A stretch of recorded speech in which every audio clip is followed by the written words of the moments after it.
After months of deployment overseas, Natasha Williams, a 33-year-old military veteran, stepped out of her old, beat-up truck and stood under the harsh sunlight. She had just returned from a long mission, and everything felt almost unreal. The heaviness of war still weighed on her mind, but there was a sense of relief in the air as she gazed at the small, quiet gas station on the deserted road. A little break was all she needed. No more tension from the battlefield, no more pressure from superiors, just a few moments of peace. Standing in her worn military uniform, with scuffed combat boots and a slightly crooked cap, Natasha pumped gas into her truck, her mind wandering. She couldn't help but recall the long nights abroad, the calls to her mother, the ache in her chest whenever she said, "I miss you." Suddenly, the roar of motorcycles shattered the quiet. A group of 3 large, black bikes, ridden by rough-looking bikers in leather jackets, pulled into the gas station. They looked like they had just ridden out of an action movie, their helmets obscuring most of their faces except for cold, sneering eyes. Natasha noticed the bikes parking close to her. The sound of their engines still echoed in the air as she continued her task, not paying much attention. But then, a tall, middle-aged man, dressed in a tightly rolled-up leather sleeve, approached her with a menacing look. "Hey there, are you sure you're wearing the right uniform?" His voice was rough, like he had a bone to pick with her. She looked up, not intimidated, but feeling a flicker of frustration. It wasn't the first time she had heard a comment like that. Her dark eyes met his with unwavering focus as she replied, "I'm sure. I'm in the military. You got a problem with that?" The man sized her up, a look of doubt in his eyes. "I don't buy it. Are you one of those people faking military service to get free stuff?" His voice was loud enough for others nearby to overhear. Natasha glanced around and saw a few bystanders listening. Although she was used to situations like this, she still felt a bit disheartened. But she didn't let her frustration show. She stood her ground and waited for him to make the next move. Instead of an apology or any change in tone, the rest of the bikers began to approach Natasha, their stares growing more challenging by the second. Chuck, the man who had spoken to Natasha, shrugged as if he didn't care at all. "If you're really in the military, prove it," he said, his voice growing louder. The tension in the air was palpable. Natasha didn't want to escalate things, but she wasn't about to let herself be disrespected either. She stood up straighter, preparing herself for a confrontation she never expected to have at a quiet gas station in the middle of nowhere.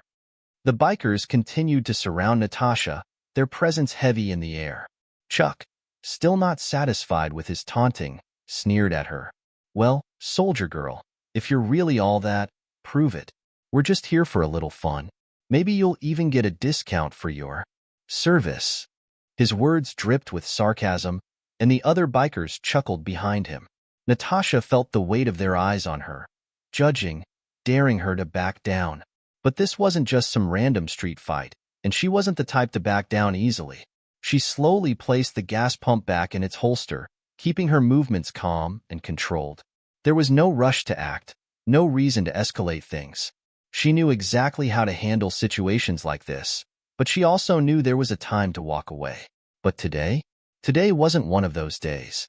With deliberate calm, Natasha turned to face Chuck head-on, locking eyes with him. "You really want to test me?" Her voice was firm, steady, without a hint of fear. Chuck's smug grin faltered, if only for a second. He stepped forward, his boots stomping on the cracked pavement, as if trying to provoke her. "Oh, I'm not testing you. I'm just offering you a chance to prove you're not some wannabe." He crossed his arms, sizing her up. The other bikers had stopped laughing, sensing the tension between the two of them.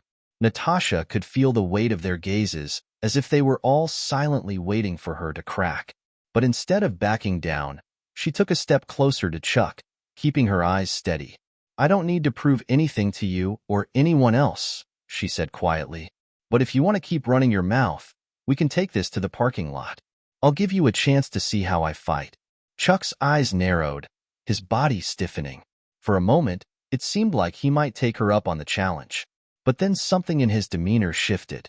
Instead of pushing further, he scoffed and shook his head, backing away slightly. "You've got a lot of nerve, girl. I'll give you that," he said, but his voice lacked the same venom as before. "Let's just say you're lucky I'm in a good mood today." With that, he turned his back, gesturing for his group to follow him. The other bikers hesitated for a moment, clearly unsure whether to push the issue further. After a long pause, they all climbed back onto their bikes. Chuck shot one last glare at Natasha before mounting his motorcycle, and within seconds, the rumble of their engines broke the silence once more as they sped away. Natasha watched them leave, her stance still strong and unwavering. She didn't want to get into a fight, especially not in a place like this, but she wouldn't let anyone walk all over her either. She took a deep breath, trying to calm the adrenaline coursing through her veins. As the last of the bikers disappeared down the road, Natasha shook her head and muttered to herself, "Some people think they can just push everyone around. Not today." Just as she was about to get back into her truck, a voice called out from behind her. "Hey, you okay?" Natasha turned around to see a man in a clean suit walking towards her. He appeared to be in his late 40s, with salt and pepper hair and a look of genuine concern on his face. He was holding a briefcase in one hand, and his clothes seemed out of place in the small, remote gas station. "I'm fine," Natasha replied, her tone still a little sharper than she intended. "Just a little tension. No big deal." The man smiled slightly, though he clearly wasn't convinced. "I saw everything. I've never seen anyone stand up to those guys like that. Most people would have walked away." Natasha raised an eyebrow. "Yeah, well, I don't walk away from things like that. Not when people think they can just get away with it." The man nodded, his smile widening in approval. "I like that. You've got guts. And by the way, my name's David Montgomery. I couldn't help but notice your military gear. Are you active duty, or?" "Retired," Natasha answered. "I've been out for a couple of years now." David's face lit up with recognition. "Retired? A veteran?" He paused for a moment before extending his hand. "I'm a big supporter of our veterans. You don't get enough respect these days, especially from people like those bikers." Natasha shook his hand firmly, feeling a bit more relaxed. "Thank you. It's not often you hear that." "Well, it's the truth," David said, looking at her with sincere respect. "Listen, if you ever need anything, someone to talk to or, just a good cup of coffee, I'm here. I travel around a lot, but I'm usually around this area. I own a few properties, and I keep busy with some investments." Natasha studied him for a moment. She wasn't in the habit of just accepting help from strangers, but something about David's calm demeanor made her feel like he was genuine. "I'll keep that in mind," she replied cautiously. With a final smile, David nodded. "Take care of yourself, Natasha. The world could use more people like you." As David turned to leave, Natasha couldn't help but feel a sense of intrigue. There was something about this man that didn't sit right. She couldn't quite put her finger on it, but something in the back of her mind told her that this wasn't the last time they'd cross paths. The day had cooled by the time Natasha left the gas station. The late afternoon sun cast long shadows across the highway, and she was grateful for the solitude as she drove back toward her small apartment. The encounter with the bikers had put her on edge, but the last thing she wanted was to think about it for too long. Her mind kept drifting back to David Montgomery, his offer of help, his easy charm. Something about him didn't sit right with her, but she couldn't figure out exactly what. Natasha hadn't been one to trust easily after everything she'd seen and done during her time in the military. People came with motives, and sometimes those motives weren't exactly clear at first. As she drove, she told herself that the best thing was to forget about the whole thing. After all, she'd survived far worse in her life. When Natasha finally arrived home, she was ready for a quiet evening. Maybe catch up on some sleep, or take a walk around the neighborhood to clear her head. As she pulled into the parking lot, she noticed a black SUV parked near her building.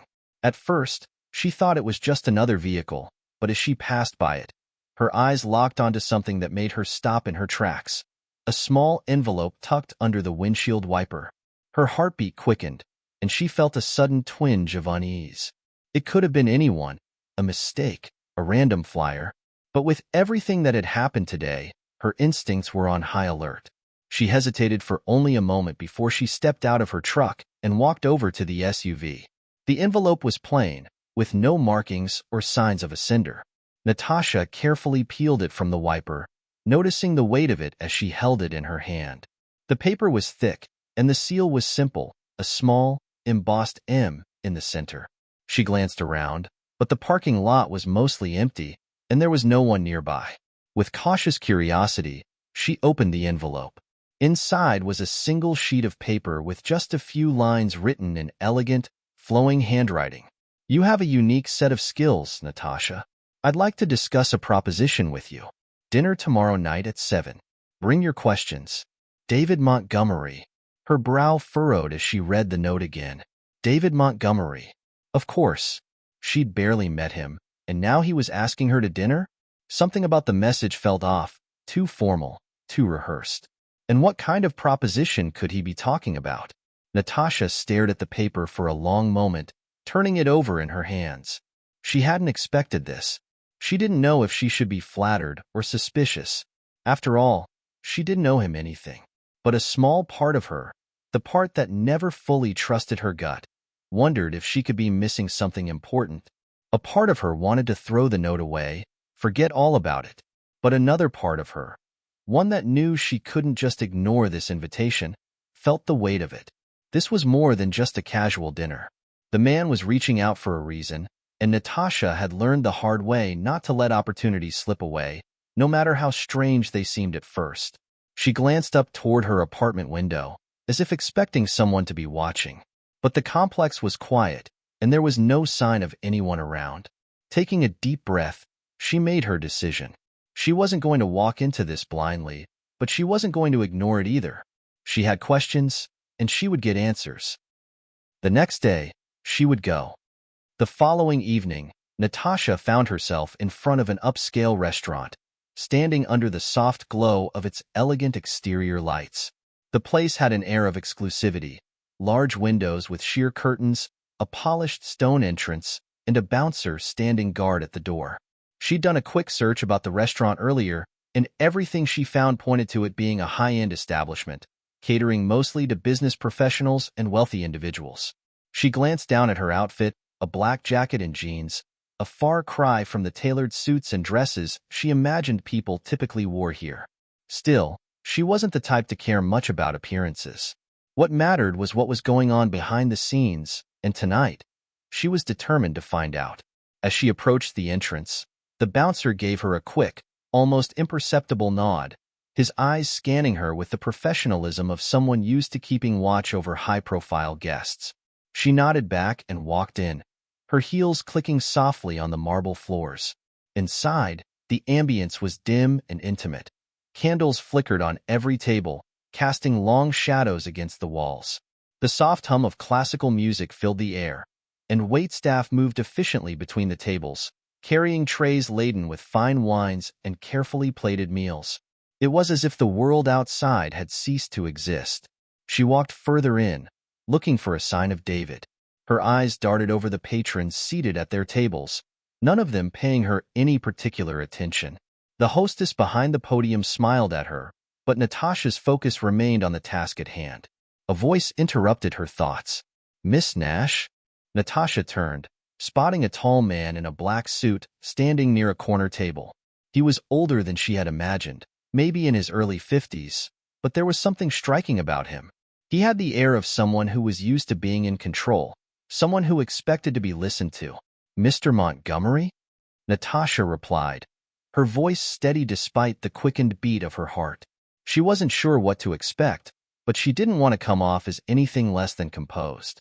David gave her a smile that seemed both warm and calculated, his hand extending in a welcoming gesture. "Please join me."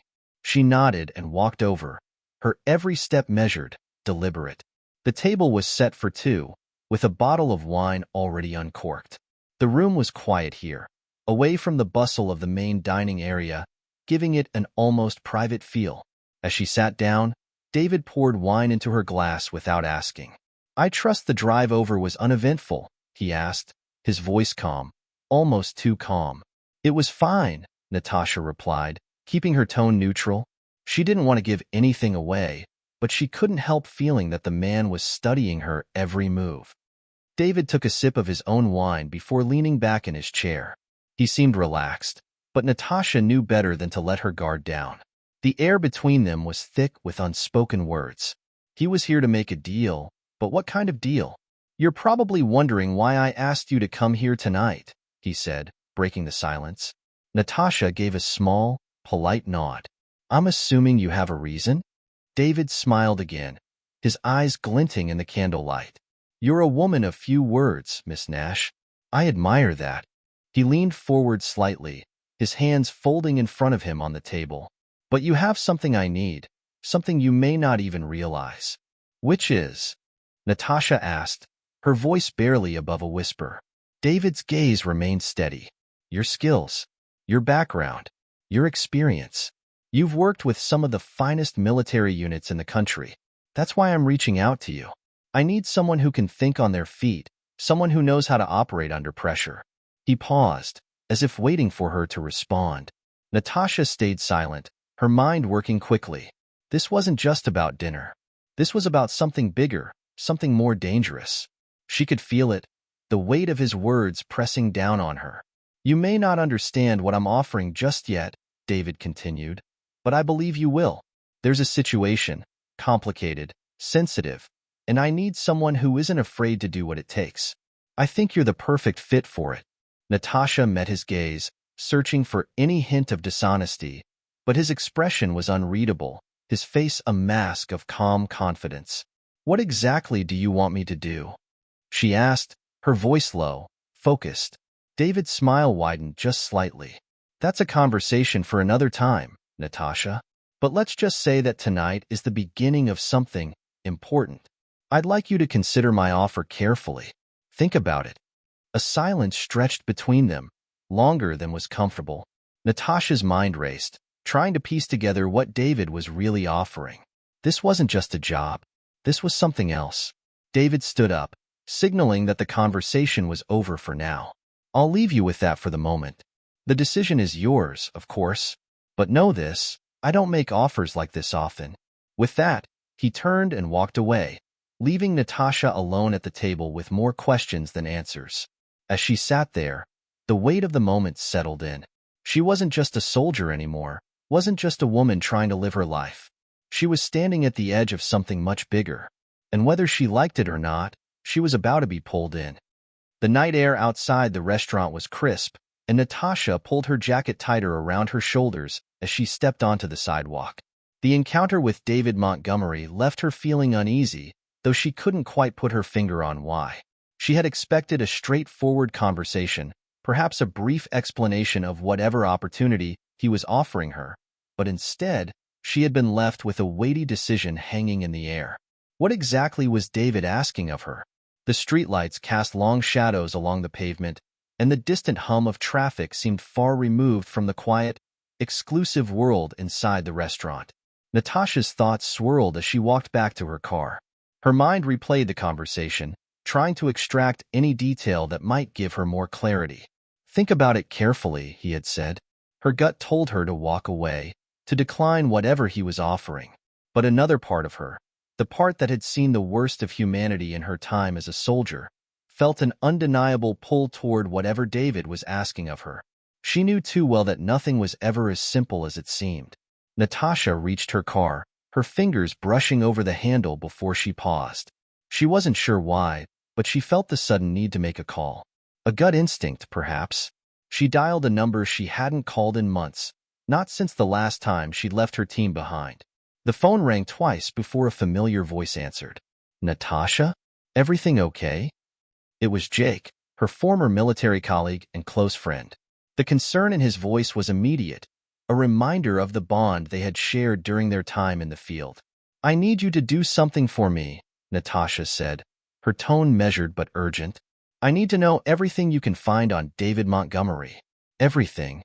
There was a pause on the other end. You're serious about this? Jake asked. She could hear the disbelief in his voice. You know me better than that, Natasha replied, her gaze scanning the street around her. This guy, he's not what he seems, and I don't trust him. Jake sighed. All right, I'll dig into it. But you owe me one, Natasha. Don't forget that. I won't, she promised. Let me know what you find. After hanging up, She leaned back against her car, feeling a sense of relief. She had trusted Jake with her life in the past, and she trusted him now. If anyone could uncover the truth about Montgomery, it was him. But even as she felt a flicker of hope, Natasha knew that she was standing at a crossroads. Whatever this job was, it was about to lead her down a path that might not have a return. She wasn't sure if she was ready for it, but one thing was certain. She wouldn't go into this blind. The next morning, Natasha found herself once again in her small apartment, staring at the same old walls that had become too familiar in recent years. The quiet of the space was comforting, but it also felt like a reminder of everything she had left behind when she left the military. Her phone buzzed, breaking the silence. It was a message from Jake. "I've found something," the text read. "Meet me at the usual place. 2 p.m. She checked the time. 1:30 p.m.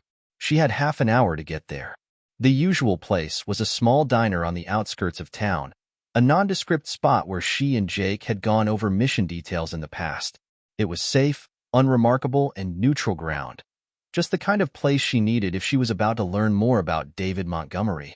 At 2 p.m., she pushed open the door of the diner and found Jake sitting at the counter, sipping a cup of coffee.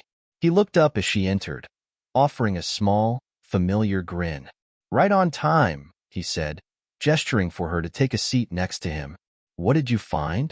Natasha asked, her voice low. Jake leaned in, lowering his voice. "David Montgomery is a ghost. Nothing about his past checks out. The records we have on him go back to when he was in his mid-20s, but after that, it's like he fell off the map. There's no record of his military service, no family history, no public financials. It's as if he just appeared one day, out of nowhere." "Doesn't surprise me," Natasha muttered, her fingers drumming against the counter. "But it's not exactly comforting." Jake nodded, his expression serious. "There's more. He's connected to several high-profile individuals, politicians, business leaders, even a few military contractors. They've all worked with him on some level, but none of them seem to know exactly what he does. He's the kind of person who works in the background, pulling strings but never showing his hand." Natasha absorbed the information, her mind working overtime to make sense of it all. "So, he's powerful, but secretive." "Exactly," Jake replied. "And that's the problem. If you get involved with him, it won't be something you can walk away from easily. He plays a long game." The weight of his words settled on Natasha like a heavy cloak. She had always known that being involved in any operation like this would come with risks, but the more she learned, the more she realized that this was something far bigger than she could have anticipated. "Thanks, Jake," she said, standing up from the booth. "I appreciate it. I'll handle the rest." Jake watched her for a moment, his eyes narrowed in concern. "Just be careful, not trust your instincts. If anything feels wrong, get out before it's too late." "I will," she promised, though part of her wasn't sure she could. As she walked out of the diner, Natasha's mind raced with the new information. David Montgomery was hiding something, and whatever it was dangerous. But the question remained, was it worth the risk to uncover the truth? And if she accepted his offer, what would she be getting herself into? One thing was certain, she wasn't about to back down now. The clock on the wall of Natasha's apartment seemed to tick louder than usual as she sat on the edge of her couch, the weight of her decision bearing down on her. It had been hours since she spoke to Jake, and his warning still echoed in her mind. She was used to uncertainty, to the dangers of the battlefield, but this felt different. This wasn't just another mission. This was personal. Everything about David Montgomery screamed caution. The more she thought about the offer, the more she realized how little she actually knew about him. She had seen people like him before, men who operated in the shadows, pulling strings without ever getting their hands dirty. And she knew the rules of that game. You played it, you followed orders, and you never asked questions. But Natasha wasn't someone who blindly followed orders. She never had been. The truth was, she didn't need to do this. She could walk away, forget she ever met Montgomery. There were other ways to make a living, other ways to build a future. But the thought of just letting it go, of walking away from whatever this was, gnawed at her. What if she was walking away from the one chance to make a real difference? To confront whatever corruption or dark forces were at play? The decision wasn't as clear-cut as it seemed. Just as she was about to pick up her phone and call Jake for more advice, her screen lit up with a new message. It was from an unknown number. Meet me at the address in the attachment. 9 p.m. Come alone. Don't bring anyone else. DM. She stared at the screen, her pulse quickening. David Montgomery had reached out directly. No more pleasantries, no more offers. This was it, the moment of truth. Natasha felt a flicker of hesitation, but it was quickly replaced with resolve. She had no choice now but to find out what he wanted and why. Her hand hovered over the phone for a moment longer before she deleted the message and locked her screen. She wasn't about to let anyone know her next move. If things went south, she'd be the only one responsible for getting herself out of it. The clock read 8:45 p.m. when Natasha arrived at the address. It was in a part of town she didn't recognize, a district of abandoned warehouses and empty streets, the kind of place that never saw daylight. She parked her car around the corner, her instincts on high alert. The air was thick with the scent of rust and oil, and the only sound was the distant hum of city traffic far beyond this desolate place. Stepping out of her car, she surveyed her surroundings, every muscle in her body tensed. There was no sign of anyone. No cars, no guards, no indication that this was anything but an empty, forgotten part of the city. She had learned long ago not to trust appearances. The address led her to the front door of an old warehouse. The door was slightly ajar, and there was no sign of security. Natasha took a deep breath, adjusting the strap of her bag over her shoulder as she approached. When she pushed the door open, the sound echoed through the silence. The warehouse inside was dimly lit, the faint glow of industrial lights hanging from the ceiling, casting long shadows across the large, open space. She stepped inside cautiously, every step measured, her senses alert for any movement. Natasha. The voice came from the far side of the room, deep and calm. It was David Montgomery. She turned slowly to see him standing in the shadows, his tall frame barely illuminated by the weak overhead lights. His face was unreadable, his posture confident and poised, as though he had been expecting her all along. "You're late," he said, though his tone lacked any real criticism. It was almost as if time itself had no meaning to him. "I was deciding whether to come at all," Natasha replied, her voice steady but cold. "So, here I am. Now, what is this all about?" David stepped into the light, his eyes meeting hers with an intensity that made her skin prickle. He wasn't wearing a suit this time, just dark, simple clothes that fit the setting. He seemed out of place here, but then again, he always did, like a predator in a world of prey. "You've made the right choice," he said, his voice soft but insistent. "You're a soldier. I respect that. But what you don't know, Natasha, is that the world you've left behind is far more dangerous than you realize." Natasha didn't flinch. "I've seen things you can't even begin to imagine. I know exactly how dangerous the world is." David smiled, a thin, almost amused smile that made Natasha's blood run cold. "Perhaps you do. But the danger I'm talking about is not the kind you're used to. It's a different kind of war, one that's been raging in the shadows for years. And you're in a position to make a real impact." "Impact?" Natasha's tone sharpened. "Is that what this is? You want me to fight in your secret war?" "In a way," he replied, his gaze unwavering. "You see, Natasha, you're a woman who understands strategy, who knows how to execute. But you also know that some battles aren't won with force. They're won with information, with influence. And I need someone like you to help me navigate that." Natasha's eyes narrowed. She wasn't sure what game Montgomery was playing, but she could feel the pull of whatever he was offering. It was tempting, too tempting. But that was the danger. "What's the catch?" she asked, her voice low. David took a step closer. "The catch, Natasha, is that you can't walk away once you've made the decision. The people we deal with are powerful, far beyond anything you've encountered in your military career. And once you've committed, there's no turning back."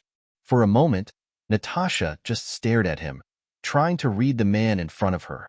Everything in her told her to turn around and walk out, but her curiosity, her need to understand what was truly at stake, held her in place. "How do I know you're telling me the truth?" she asked. David's lips curved into another smile, but this time, there was something more calculating about it. Because, Natasha, I wouldn't waste your time, or mine, on lies. He gestured toward a door at the far end of the warehouse. If you want to know more, come with me. If not, leave now. But understand this, you may never have the chance again. Natasha stood there for a long moment, considering. Every instinct told her to walk away, but something inside her, something deep down, was pushing her toward the unknown. With one last glance at David, she nodded. I'm in. The door creaked as it opened, revealing a narrow hallway lit only by dim, flickering lights. Natasha followed David, her footsteps echoing off the concrete floor. There was no turning back now. Her decision was made, but the unease that had settled in her gut wasn't going anywhere. David didn't say anything as he led her down the hallway, his pace slow and deliberate, as though he had all the time in the world. Natasha, on the other hand, was acutely aware of every passing second. The silence felt like an invitation for her to question her choice, but she didn't let herself do it. Not yet. They reached a door at the end of the hall, and David opened it without hesitation. Inside was a small, sterile room, almost clinical in its design. A metal table sat in the center, surrounded by high-backed chairs. A monitor flickered on one wall, and several pieces of technology she didn't recognize were scattered across the table. David motioned for her to sit. This is where it begins, he said. Natasha took the seat, her eyes scanning the room. There was something unnerving about it all. The bare walls, the clinical feel, the lack of windows. It reminded her of a place where deals were made in secret, far from the prying eyes of the world. You'll want to know what you're getting into, David continued, as he took a seat opposite her. But first, I need to see what you're made of. There's no room for hesitation in this world, Natasha. You either rise to the occasion or you fall. And if you fall, I don't want to be the one to catch you. Her jaw tightened. I'm not afraid of a test. David smiled, almost approvingly. Good. Let's see how you handle it then. Without another word, he pressed a button on the console in front of him. The monitor on the wall flickered again, and the screen displayed a set of coordinates, followed by a brief text message. Target identified. Neutralize immediately. Natasha leaned forward, her eyes narrowing as she took in the message. What is this? Who is the target? David didn't respond immediately. Instead, he stood up and walked toward a cabinet in the corner of the room. He retrieved a file from one of the drawers, placed it on the table, and slid it toward her. Natasha opened it without hesitation. The first thing she saw was a photograph. A man in his late 40s, dressed in a sharp suit. He had a confident, almost smug expression, his dark eyes piercing through the photo. Underneath the image was a brief description. David Calderon, CEO of Calderon Technologies. Involved in numerous shady deals. Linked to several international crimes, including arms trafficking and money laundering. She didn't need to read the rest of the file. She could already feel her pulse quicken. This was the kind of target she had been trained for. But the request didn't sit right with her. The word neutralize wasn't a part of her vocabulary, not unless it was a direct threat to her or her team. She met David's eyes, her expression unreadable. I'm supposed to kill him, she asked, her voice steady despite the surge of adrenaline rushing through her. David nodded slowly. Yes, that's the test. It's not about what you know. It's about what you're willing to do to get the job done. In our world, there is no room for hesitation. You have a mission, and it's up to you to complete it. Natasha leaned back in her chair, her mind racing. She had never been one to question orders, but this was different. Killing someone, no matter how despicable their actions, wasn't a decision she was ready to make so quickly. And yet, here she was, facing the reality of what she had walked into. Why him? She asked, her voice low. David's expression didn't change. Because he's part of the network we're trying to dismantle. His connections go deep, and his removal will send a message to those who think they're untouchable. If you want to be part of this, Natasha, you need to be ready to make difficult decisions. Her eyes never left the photograph. She studied the man's face, wondering what kind of monster he truly was, if the file was accurate. It wasn't that she doubted the mission. It was the nature of the work that unsettled her. This wasn't just about being a soldier anymore. This was about making choices that would haunt her, no matter how much justification she found for them. "I've never taken an innocent life," she said quietly, her fingers curling around the edge of the file. David leaned forward, his gaze unwavering. "Neither have I. But that's not what we're talking about here. This isn't about innocence. It's about the greater good. About taking out the people who are pulling the strings from behind the scenes." He paused for a moment, allowing his words to sink in. "You're here because I believe you have what it takes. But you need to prove it. Are you willing to take the shot, Natasha? Or are you going to walk away now, before things get truly difficult?" She felt the weight of his question settle heavily in the air between them. There was no turning back. Not now. She set the file down and met David's eyes with a steely resolve. "I'm in," she said. "But don't ever ask me to kill for the sake of it again." David smiled, the tension in his expression easing. "I think you'll find, Natasha, that in this world, it's never that simple." He stood and walked toward the door. "Get some rest. You'll be briefed on the details tomorrow. The clock is ticking, and I need to know I can count on you when the time comes." As he opened the door to leave, Natasha remained seated, her mind still processing everything she had just heard. She had no illusions about what lay ahead. But one thing was clear. David Montgomery wasn't just offering her a job. He was offering her a chance to change the game. And in a world like this, that might be the only way to win. The morning light barely pierced through the small window of Natasha's room, but it was enough to stir her from the restless sleep she had managed to get. She sat up, rubbing her eyes, her thoughts still swirling around the mission. The target was someone she had never imagined crossing paths with, let alone being tasked to eliminate. Yet here she was, on the precipice of doing something she had once sworn she would never do. There was no time to waste. David had made it clear that the mission would start soon, and she needed to be ready. She swung her legs off the bed and stood, stretching her stiff muscles. Her mind replayed the file she had read last night. The man in the photo, David Calderon, the CEO of Calderon Technologies. His crimes weren't just on paper, they were real.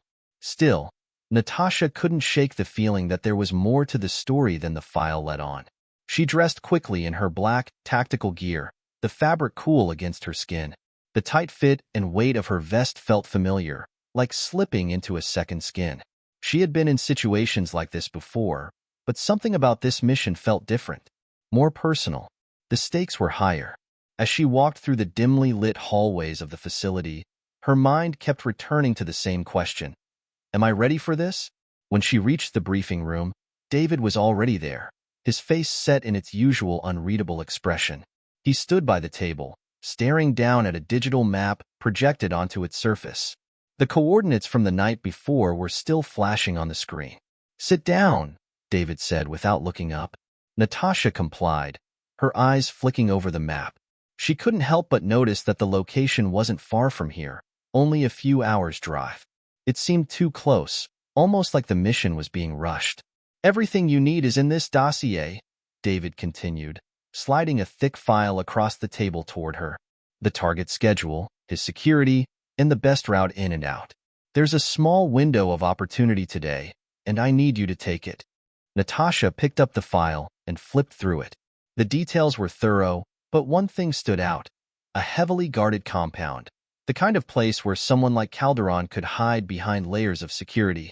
It wouldn't be easy. "How much time do I have?" she asked, her voice steady but her mind racing with the calculations of how to pull this off. "Not long," David replied. His routine is unpredictable, but we've got a brief window between meetings. I'll get you in, but the rest is up to you. Once you're inside, there's no backup. No second chances." Her pulse quickened, but she kept her expression neutral. She had trained for this. She had prepared for this. But something still felt off. She couldn't put her finger on it. "I understand," she said, closing the dossier and standing up. "And the extraction?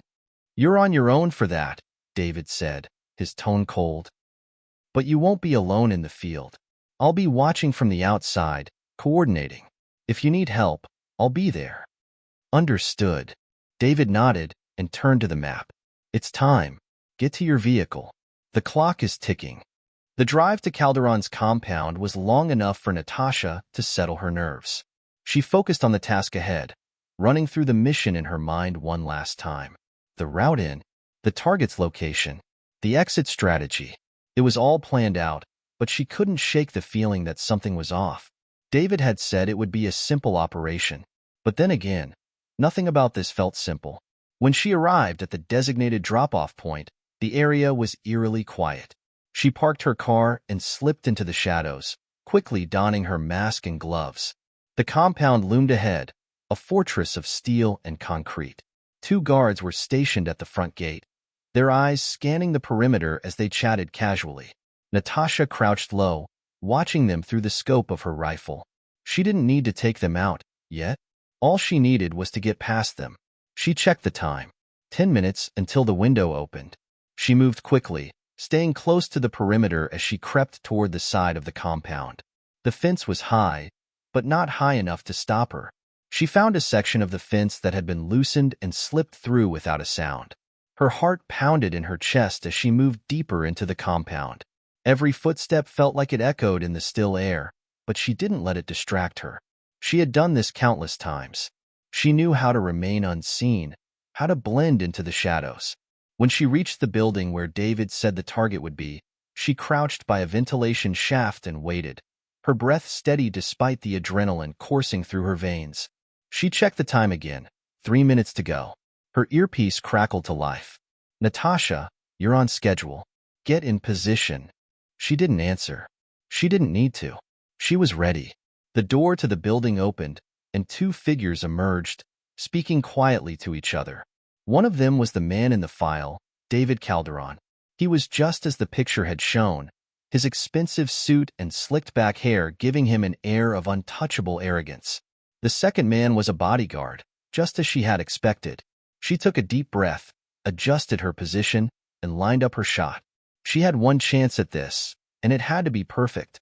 As Calderon took a step forward, Natasha exhaled slowly, her finger resting gently on the trigger. Everything went still. She squeezed the trigger. The shot rang out, sharp and precise. But instead of hitting Calderon, it hit the bodyguard square in the chest. He crumpled to the ground, dead before he hit the floor. Calderon froze, his eyes wide as he turned toward the fallen man. Natasha was already on the move, slipping back into the shadows. The mission wasn't over, far from it. The silence after the shot was deafening. Natasha's heart raced as she ducked back into the shadows. The bodyguard was down, but David Calderon was still alive, at least for the moment. She had missed her target, and now she had to improvise. Calderon, still in shock, looked frantically around the compound, his hand already reaching for the radio on his belt.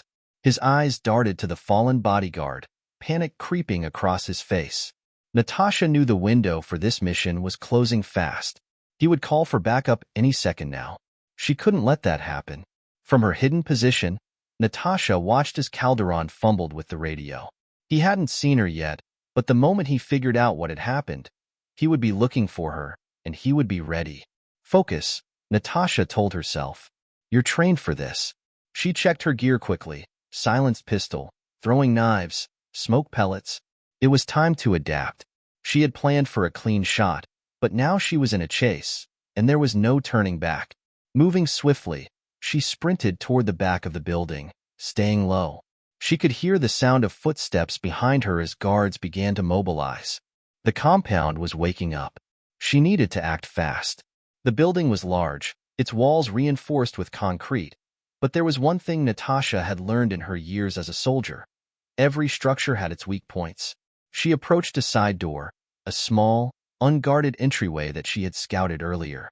It was her best bet to gain entry before anyone else could get to it. She swung the door open, slipping inside just as voices shouted from the other side of the compound. They had seen the bodyguard. She could hear the frantic scrambling of boots on concrete as the guards rushed toward the scene. She had moments to find Calderon. The interior of the building was dimly lit, narrow corridors lined with metal doors. There was no time to waste. Natasha moved fast, silent as a ghost, staying low to avoid any cameras. She could hear the muffled voices of the guards growing louder, getting closer. The pressure was mounting. She rounded a corner and stopped dead in her tracks. David Calderon stood at the end of the hallway, his back to her. He was speaking into a phone, trying to maintain his composure as he explained the situation to someone on the other end. His words were too soft to make out, but the fear was evident in his body language. He was more rattled than Natasha had expected. This was it, the moment she had been preparing for.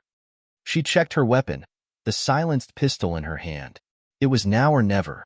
She moved toward him slowly, deliberately. She could hear the sound of her breath, steady but quick, as she closed the distance. A loud bang echoed from the far end of the hallway, followed by the voices of the guards. The distraction was her cue. In one fluid motion, Natasha stepped out from the corner, raising her pistol. Calderon's head whipped around just as she fired. The shot hit him in the shoulder, knocking him to the floor with a sharp cry of pain. He scrambled to his feet, his hand clutching at the wound. Who the hell are you?" Calderon gasped, his voice shaky as he backed away, eyes wild with panic. Natasha didn't answer. She couldn't. She was already calculating the next move, the next step of the operation. She was a soldier, trained to eliminate targets with precision. The mission wasn't over, not by a long shot. She approached him slowly, pistol raised, her every step measured and controlled. Calderon's back hit the wall, and he had nowhere to go. He was cornered. "Please," he begged, his voice a mixture of fear and desperation. I'll give you anything. Money, power, whatever you want." Natasha didn't flinch. She had heard this before. Every target she had ever faced had tried to negotiate, to offer something in exchange for their life. But she wasn't here for money. She was here to finish what had been started.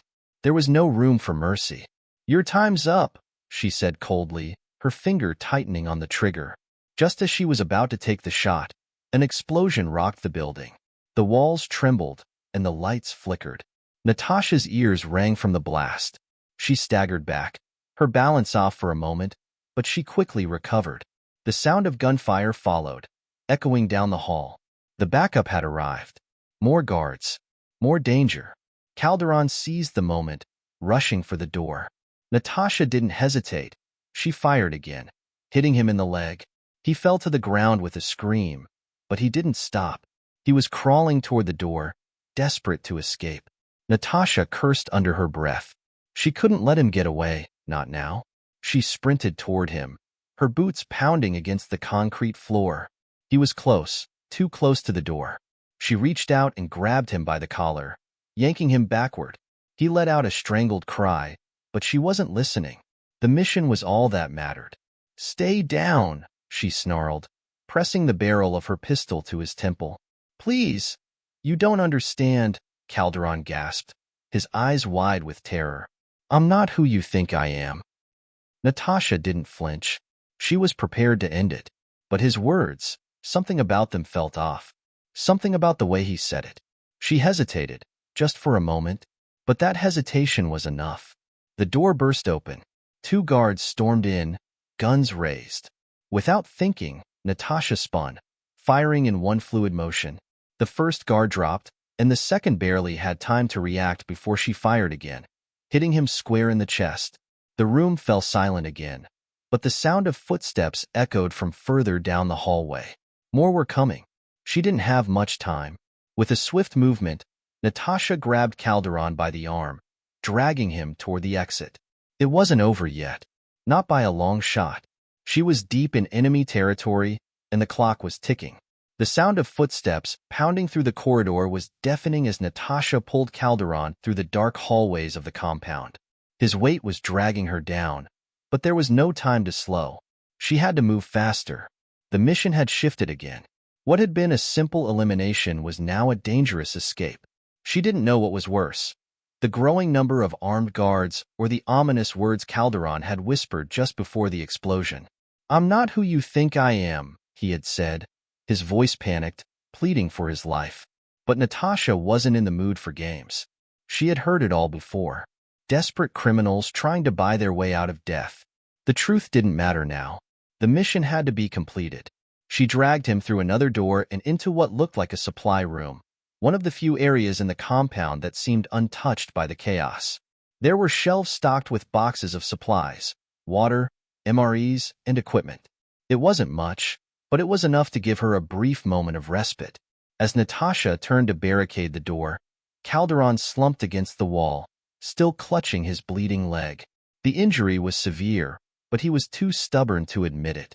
His face twisted with pain as he tried to sit up, but the blood loss was catching up to him. He wouldn't last much longer on his own. "Let me go," Calderon croaked, his voice weak but still laced with fear. "Please, you don't understand. I'm not your target. I'm just a pawn in a much bigger game." Natasha stopped in her tracks, her hand pausing over the shelf as she processed his words. He was rambling, but something about the urgency in his voice made her pause. This wasn't the usual bravado she'd heard from high-profile criminals trying to save themselves. "Cut the crap," she snapped, turning to face him. "You're the man I was sent to eliminate.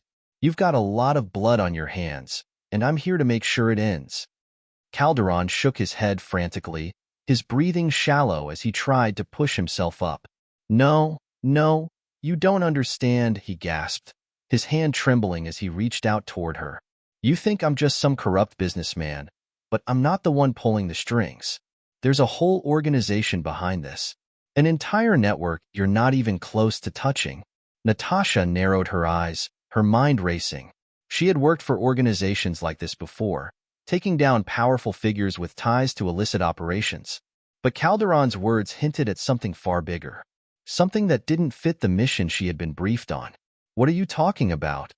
Natasha demanded, her voice low and dangerous. "Who's behind you?" Calderon looked up at her, desperation and fear clear in his eyes. "I can't tell you everything.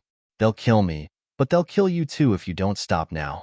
He winced in pain, his body slumping against the wall as he struggled to stay conscious.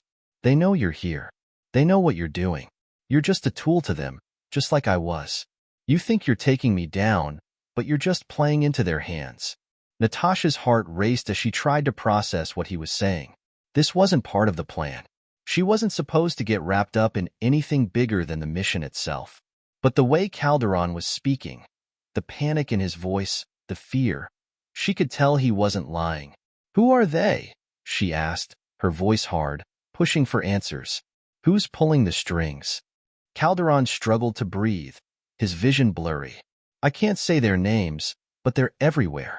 In politics, business, military, they have people in all the right places. People like you, trained, deadly, but easily manipulated. It's all part of the game.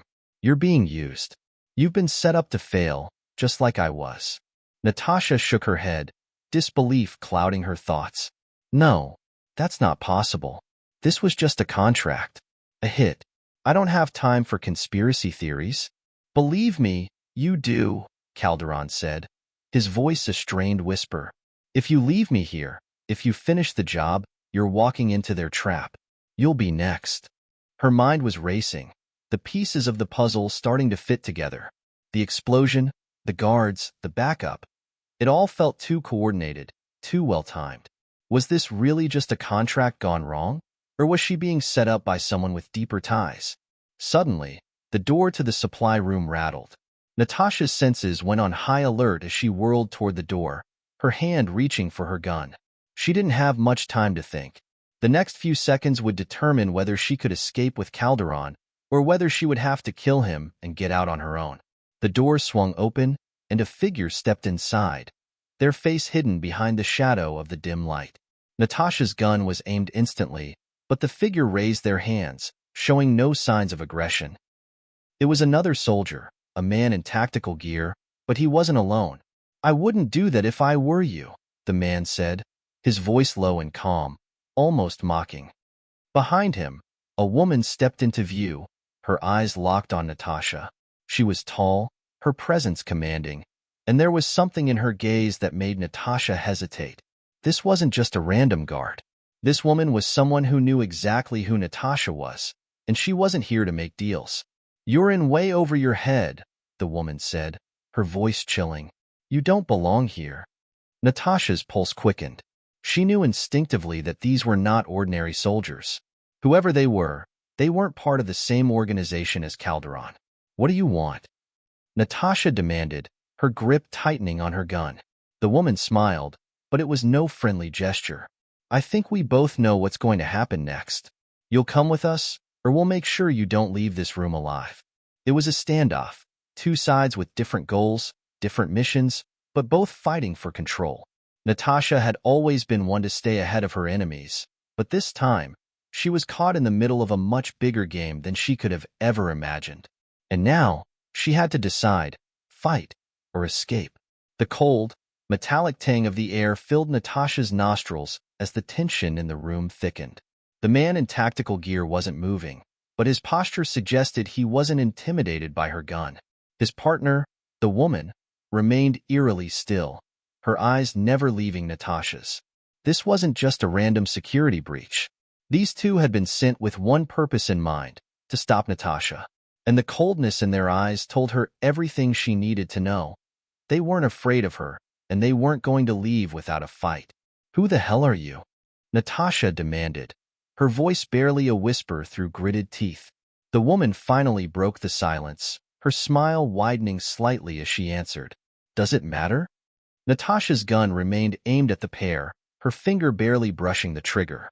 Every instinct screamed that she should take them both out, but something held her back. These weren't amateurs. They were professionals, and in her experience, professionals always had backup. Her mind raced, trying to piece together the puzzle. She had no idea who these people were, but they were too coordinated, too confident. I'm not your enemy, the woman continued, her voice soft yet full of authority. You're just a pawn, just like Calderon. You're in the middle of something much bigger than your little mission. A cold shiver ran down Natasha's spine, but she didn't lower her gun. That's rich coming from you. You're working for the same people, aren't you? Who do you think you're fooling? The woman tilted her head slightly, studying Natasha.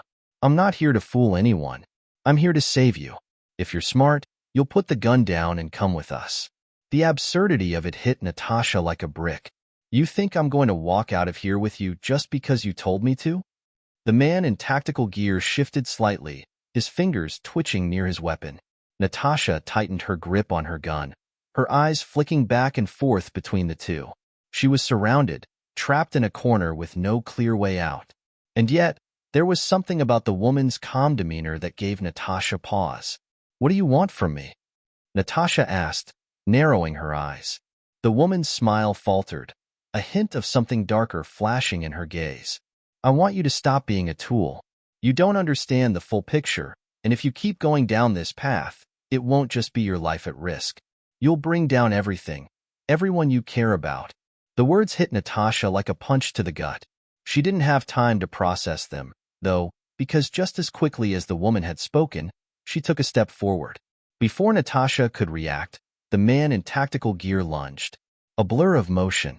Natasha barely had time to sidestep the grab before she heard the sickening thud of a fist slamming into her side. Pain erupted, but she gritted her teeth and fought through it.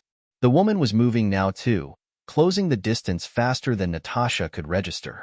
Her hand reached out, aiming to disarm Natasha, but the soldier had underestimated her. Natasha was quicker, and before the woman could grab her wrist, Natasha twisted and landed a solid elbow strike to the woman's throat. The woman gasped, her hands clutching her neck as she stumbled back. Natasha didn't hesitate. She shoved the woman back with all her strength and aimed her gun straight at her chest. You don't get to give me orders, Natasha snarled. But the man wasn't finished. He was already back on his feet, charging at her from the side. Natasha turned just in time to parry his next strike, blocking his fist with her forearm. She countered with a knee to his midsection, pushing him back, but he didn't relent. You'll regret that, he growled. With the soldier distracted, Natasha turned her attention to the woman, who was now coughing, struggling to breathe. The woman's face was red, but there was no panic, only cold calculation in her eyes. It was clear she wasn't about to let herself get defeated so easily. You think you're the first to try and take me down? Natasha said, keeping the gun aimed at her. You think you can intimidate me into submission? The woman's eyes glinted, and for a moment, Natasha could see something behind that calm expression. A promise of pain if Natasha didn't follow her lead. "I'm not here to kill you," the woman replied, her voice hoarse from the impact. "But I will if you leave me no choice." There was a beat of silence as Natasha weighed her options. She had the upper hand, for now, but both of them were dangerous.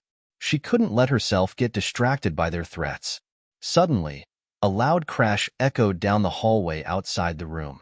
The ground shook, and Natasha's head snapped toward the source of the sound. It was coming closer. "They're here," the woman muttered, her eyes darting toward the door. "If you don't leave with us now, it won't matter who you're fighting. You'll be dead before you can blink." Natasha didn't need to hear any more. The realization hit her like a ton of bricks. She was in the middle of something far bigger than she could have imagined. If she stayed here any longer, she would be caught in the crossfire of an operation much more deadly than she had thought. She needed answers. She needed to get out, and fast. Without another word, she turned her attention back to the man who had been trying to subdue her. He lunged again, but Natasha was already moving, her body fluid and fast, reacting with a precision born from years of training. The moment his fist swung wide, she sidestepped, landing a devastating strike to his shoulder. He went down hard, crashing to the floor with a grunt. The woman, still gasping for air, was on her feet now, fury flashing in her eyes. She launched herself at Natasha, but this time Natasha was ready. She pivoted, ducked, and with a quick move, she disarmed the woman, sending her weapon skidding across the room. A few more seconds passed, and then the explosion came. It wasn't far. The whole compound shook again, the walls trembling, and a second explosion followed the first, this one much closer. "I told you," the woman said, her voice now laced with genuine fear. "You have to come with us. You're out of time." With no other choice, Natasha made her decision. She couldn't trust these people, but she sure as hell couldn't stay here either. "Let's go," Natasha said, grabbing Calderon and pulling him toward the door. But even as they moved, the sound of footsteps grew louder. Backup was on its way. They were surrounded. The hallways were eerily quiet for a split second, just enough for Natasha to hear the frantic thumping of her heart. She dragged Calderon behind her, his weight a dead weight in her hands as she ran down the corridor.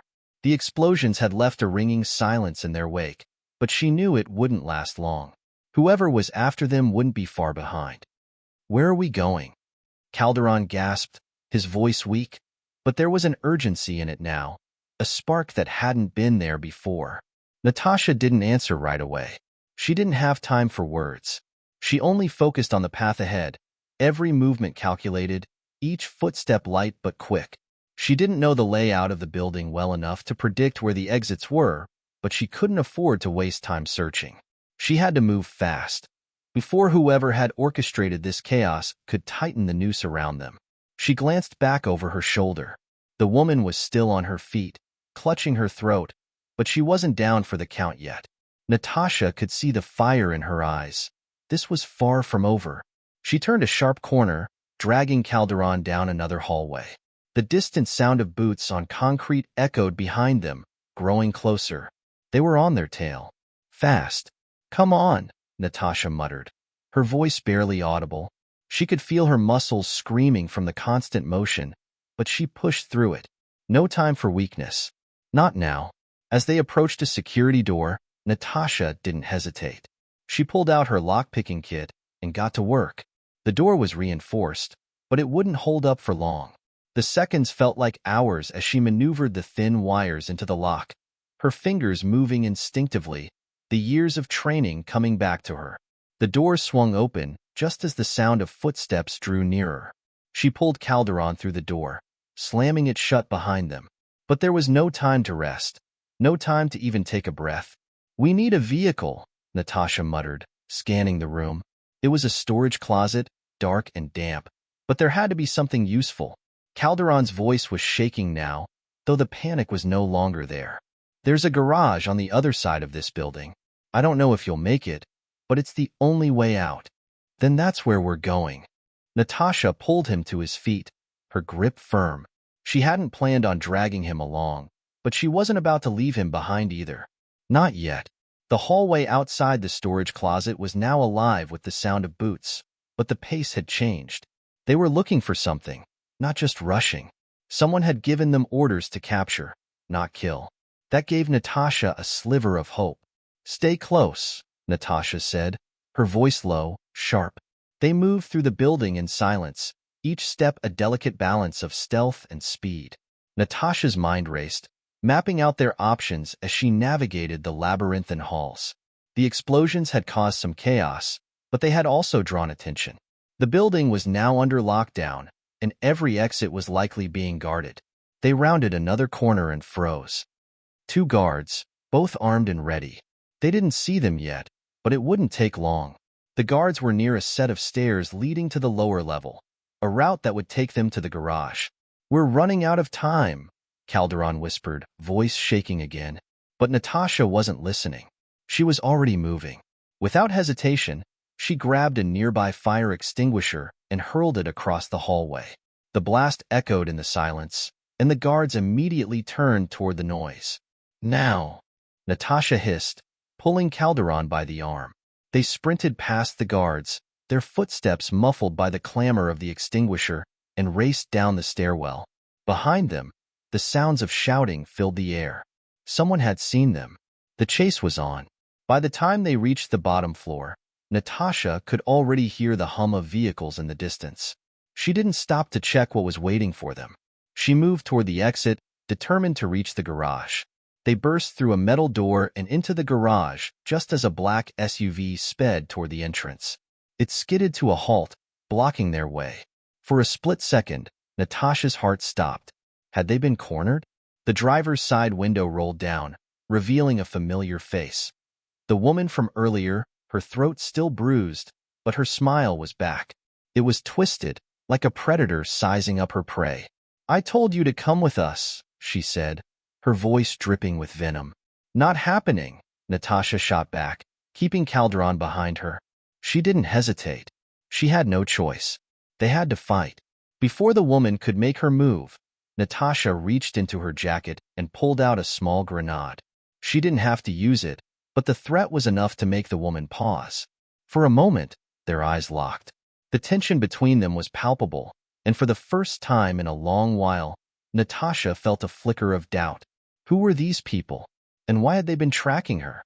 But before she could act on that thought, the roar of more vehicles filled the air. More enemies were closing in. The time for questioning was over. "Get in the car," Natasha ordered Calderon, tossing him into the back seat.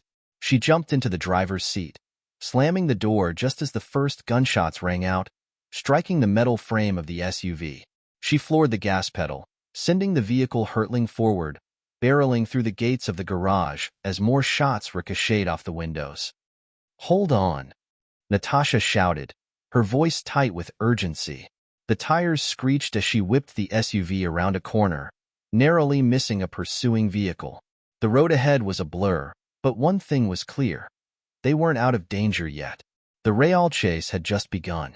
The roar of the engine echoed through the narrow streets, rattling the frame of the SUV as Natasha pushed the gas pedal further, determined not to slow down. Behind her, the sound of screeching tires told her they weren't alone. More vehicles had joined the pursuit, and from the reflection in the rearview mirror, Natasha could see the black SUV still hot on their trail, its headlights blinding in the dark. Calderon was clutching the seat, his knuckles white as he looked over his shoulder. "They're gaining on us." Natasha's grip tightened on the steering wheel. She had no choice but to keep pushing forward. Every instinct in her screamed to take evasive action, swerve, zigzag, anything. But she had to get them both out of this alive first.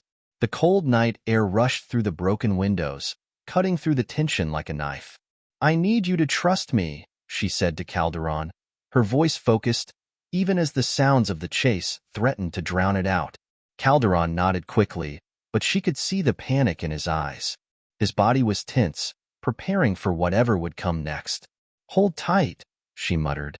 Without warning, Natasha slammed the steering wheel to the left, sending the SUV careening around a tight corner. The tires screeched in protest, but she didn't let up. The SUV skidded, nearly losing control, but Natasha managed to regain her footing, veering into a narrow alley. Behind them, the other vehicles followed suit, too close for comfort. The alley was barely wide enough to fit the SUV, but Natasha didn't care. She had to get creative. They were still being chased, and her options were running out. Up ahead, she spotted a steep ramp leading down to a subterranean parking garage. It was risky, but it might be their only shot at evading the pursuers. "We're taking the next right," Natasha yelled over the roar of the engine, her eyes scanning the road for any signs of danger. Without waiting for an answer, she jerked the wheel again, cutting across traffic and slamming the SUV into the ramp. The tires screamed as they hit the incline, and the SUV bounced hard, the suspension protesting the sudden shift in direction. From the corner of her eye, she could see the black SUV trying to follow them, but it wasn't built for these sharp turns. Natasha's SUV was holding its own, but she knew it wouldn't be long before the pursuers adapted. "Stay low," Natasha warned, pulling Calderon further down in his seat. She needed every advantage she could get. The dark, confined space of the parking garage was her best bet. The sound of engines grew distant, and Natasha took a sharp breath, trying to steady her nerves. But just as she thought they might have gained a little distance, a pair of headlights appeared behind them. Another black SUV. "Shit," Natasha muttered under her breath. "They're relentless." She glanced at Calderon, who looked increasingly pale. "Are you all right?" Calderon nodded weakly, but he didn't speak. Natasha could tell that the adrenaline was starting to wear him down. "Don't worry. We'll lose them," she said more to herself than to him. But as she glanced up at the rearview mirror again, she knew it was getting harder. They weren't just being chased anymore. They were being hunted. She could feel the weight of their pursuers' eyes on them, like a predator closing in on its prey. The black SUV behind them was more than just a vehicle. It was a warning. Whoever was in charge was playing for keeps. As she rounded another corner, Natasha's eyes flicked over the security cameras mounted in the corners of the garage. Her gut twisted. The odds were shifting, and not in their favor. They couldn't outrun these people forever. She slammed the brakes as a red light flashed in her peripheral vision. "Get ready," she warned Calderon as she pulled the SUV to a stop in a dark corner of the garage. They were running out of places to hide. Before she could react, a pair of headlights appeared at the entrance of the garage. 2 more SUVs. They were surrounded. "Get out," Natasha commanded. She wasn't about to wait around for them to make the first move. Calderon's eyes widened. "Where are we going?" "Through the back exit," Natasha said, already unbuckling her seatbelt. "Stay close and keep low. Follow me." They both slid out of the car, moving quickly and quietly, keeping to the shadows. Natasha's mind raced as she moved toward the emergency exit at the far end of the garage. She couldn't believe how quickly the situation had spiraled out of control. One moment, they'd been a step ahead. The next, they were cornered with nowhere to go. The sound of the doors slamming open echoed in the empty garage, and Natasha's heart skipped a beat. They weren't just after her anymore. They were after both of them. Footsteps echoed behind them as she yanked open the emergency exit, and the bitter cold of the night air hit them both. She didn't stop to look back, but she could feel the rush of adrenaline pushing her forward. There was only one way out now, forward. She darted through the alley, Calderon just a step behind. But the sound of footsteps grew louder, closer, faster. They weren't just trailing them. They were closing in. "Go!" Natasha shouted, her voice filled with urgency. Calderon's breath was ragged as he followed her, and Natasha knew they didn't have much time. The distance between them and the pursuers was shrinking fast. Then, ahead of them, a dark figure emerged from the shadows, blocking the alley. The silhouette was unmistakable. "Give it up," the woman's voice rang out, cold and calm. "You can't outrun us." Natasha's mind raced. She had no choice but to fight back. But her options were dwindling. "Not today," she muttered under her breath. The cold, oppressive silence of the alley pressed in on them, only broken by the sound of heavy breathing and the distant hum of the city. Natasha's heart pounded in her chest as she studied the figure blocking their path. The woman stood tall, her silhouette outlined by the dim light of a flickering street lamp. She was calm, unhurried, almost as if she knew exactly how this would play out. Calderon, still behind her, shifted nervously, trying to gauge the situation. Natasha could sense his fear, but she kept her focus on the woman in front of them. Whoever she was part of the network chasing them. Natasha had no doubt that this wasn't the first time she'd found herself in a standoff like this. "What do you want?" Natasha asked, her voice steady despite the adrenaline surging through her. She had to buy time. Time to think, to make a decision. She couldn't afford to be caught off guard. The woman's lips curled into a cold smile. "We want what's ours," she replied, her voice low and calculating. "You've been running long enough. It's time to end this." Natasha's instincts flared. This wasn't just a random pursuit. Whoever these people were, they weren't going to stop until they got what they were after. And if they had to kill to do it, they would. Calderon took a tentative step forward, his face pale, but he wasn't backing down. Natasha could see the defiance in his eyes. He didn't want to be anyone's victim. She couldn't blame him. The woman took a step closer, her hand resting on the gun holstered at her side. Natasha's eyes followed the movement. Her hand instinctively brushed the small weapon tucked into the waistband of her jeans. She didn't want to resort to violence, but she wasn't about to let them walk away with her life. "You don't need to do this," Natasha said, her voice laced with warning. "You know this can end without bloodshed." The woman's eyes narrowed, and she shook her head. "This isn't personal. You just made the mistake of getting in the way." A loud roar echoed from behind them. Another vehicle arriving. The heavy sound of tires skidding to a stop sent a jolt through Natasha's body. She didn't need to look to know that more of them had arrived. It was too late to run. "Nowhere left to go," the woman said, as if reading her mind. Natasha glanced over her shoulder, weighing her options. She wasn't going to surrender. She had fought too long, too hard to give up now. "Calderon," Natasha whispered, her eyes locking with his. "You need to get out of here. Find a way out. Don't look back." He opened his mouth to protest, but she silenced him with a sharp look. "Go. Now." Before he could respond, Natasha took a step toward the woman, keeping her eyes fixed on her. Her hand slid toward the gun at her waist, her movements measured but fast. She wasn't about to be caught off guard, not again. The woman's hand flashed to her gun, but Natasha was faster. In one fluid motion, she drew her weapon, pointing it directly at the woman's chest. The woman hesitated, her fingers hovering over the holster, her expression one of surprise and frustration. "I said, don't move," Natasha warned, her voice steady as she kept her aim. The tension crackled in the air, thick and heavy. The woman raised her hands, signaling surrender, but Natasha didn't lower her gun. "Not yet." "Who are you working for?" she demanded, her eyes hard and unyielding. The woman's lips twisted in a sneer. "You really think you're going to get answers from me? You're out of your league, sweetheart."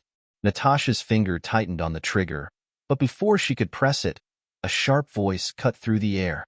"Enough." A figure stepped into the alley, his silhouette emerging from the darkness. The newcomer was tall, broad-shouldered, and exuded an air of authority. Natasha's instincts flared, warning her that this wasn't just anyone. This was someone with power, someone who had orchestrated everything up to this point.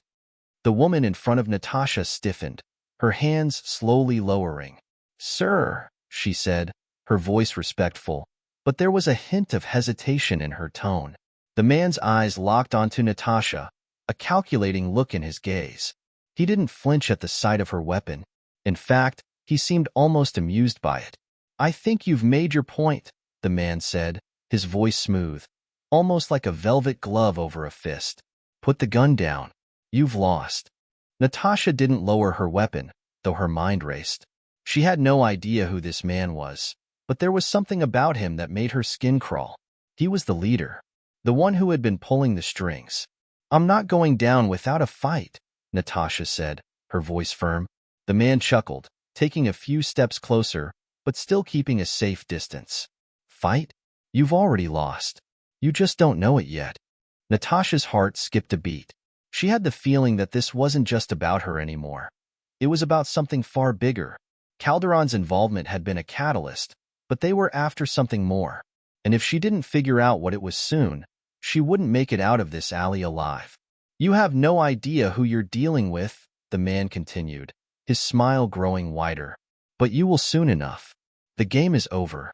With a sudden motion, he gestured to the woman beside him. She stepped forward, her hand now holding a small device, a phone, perhaps.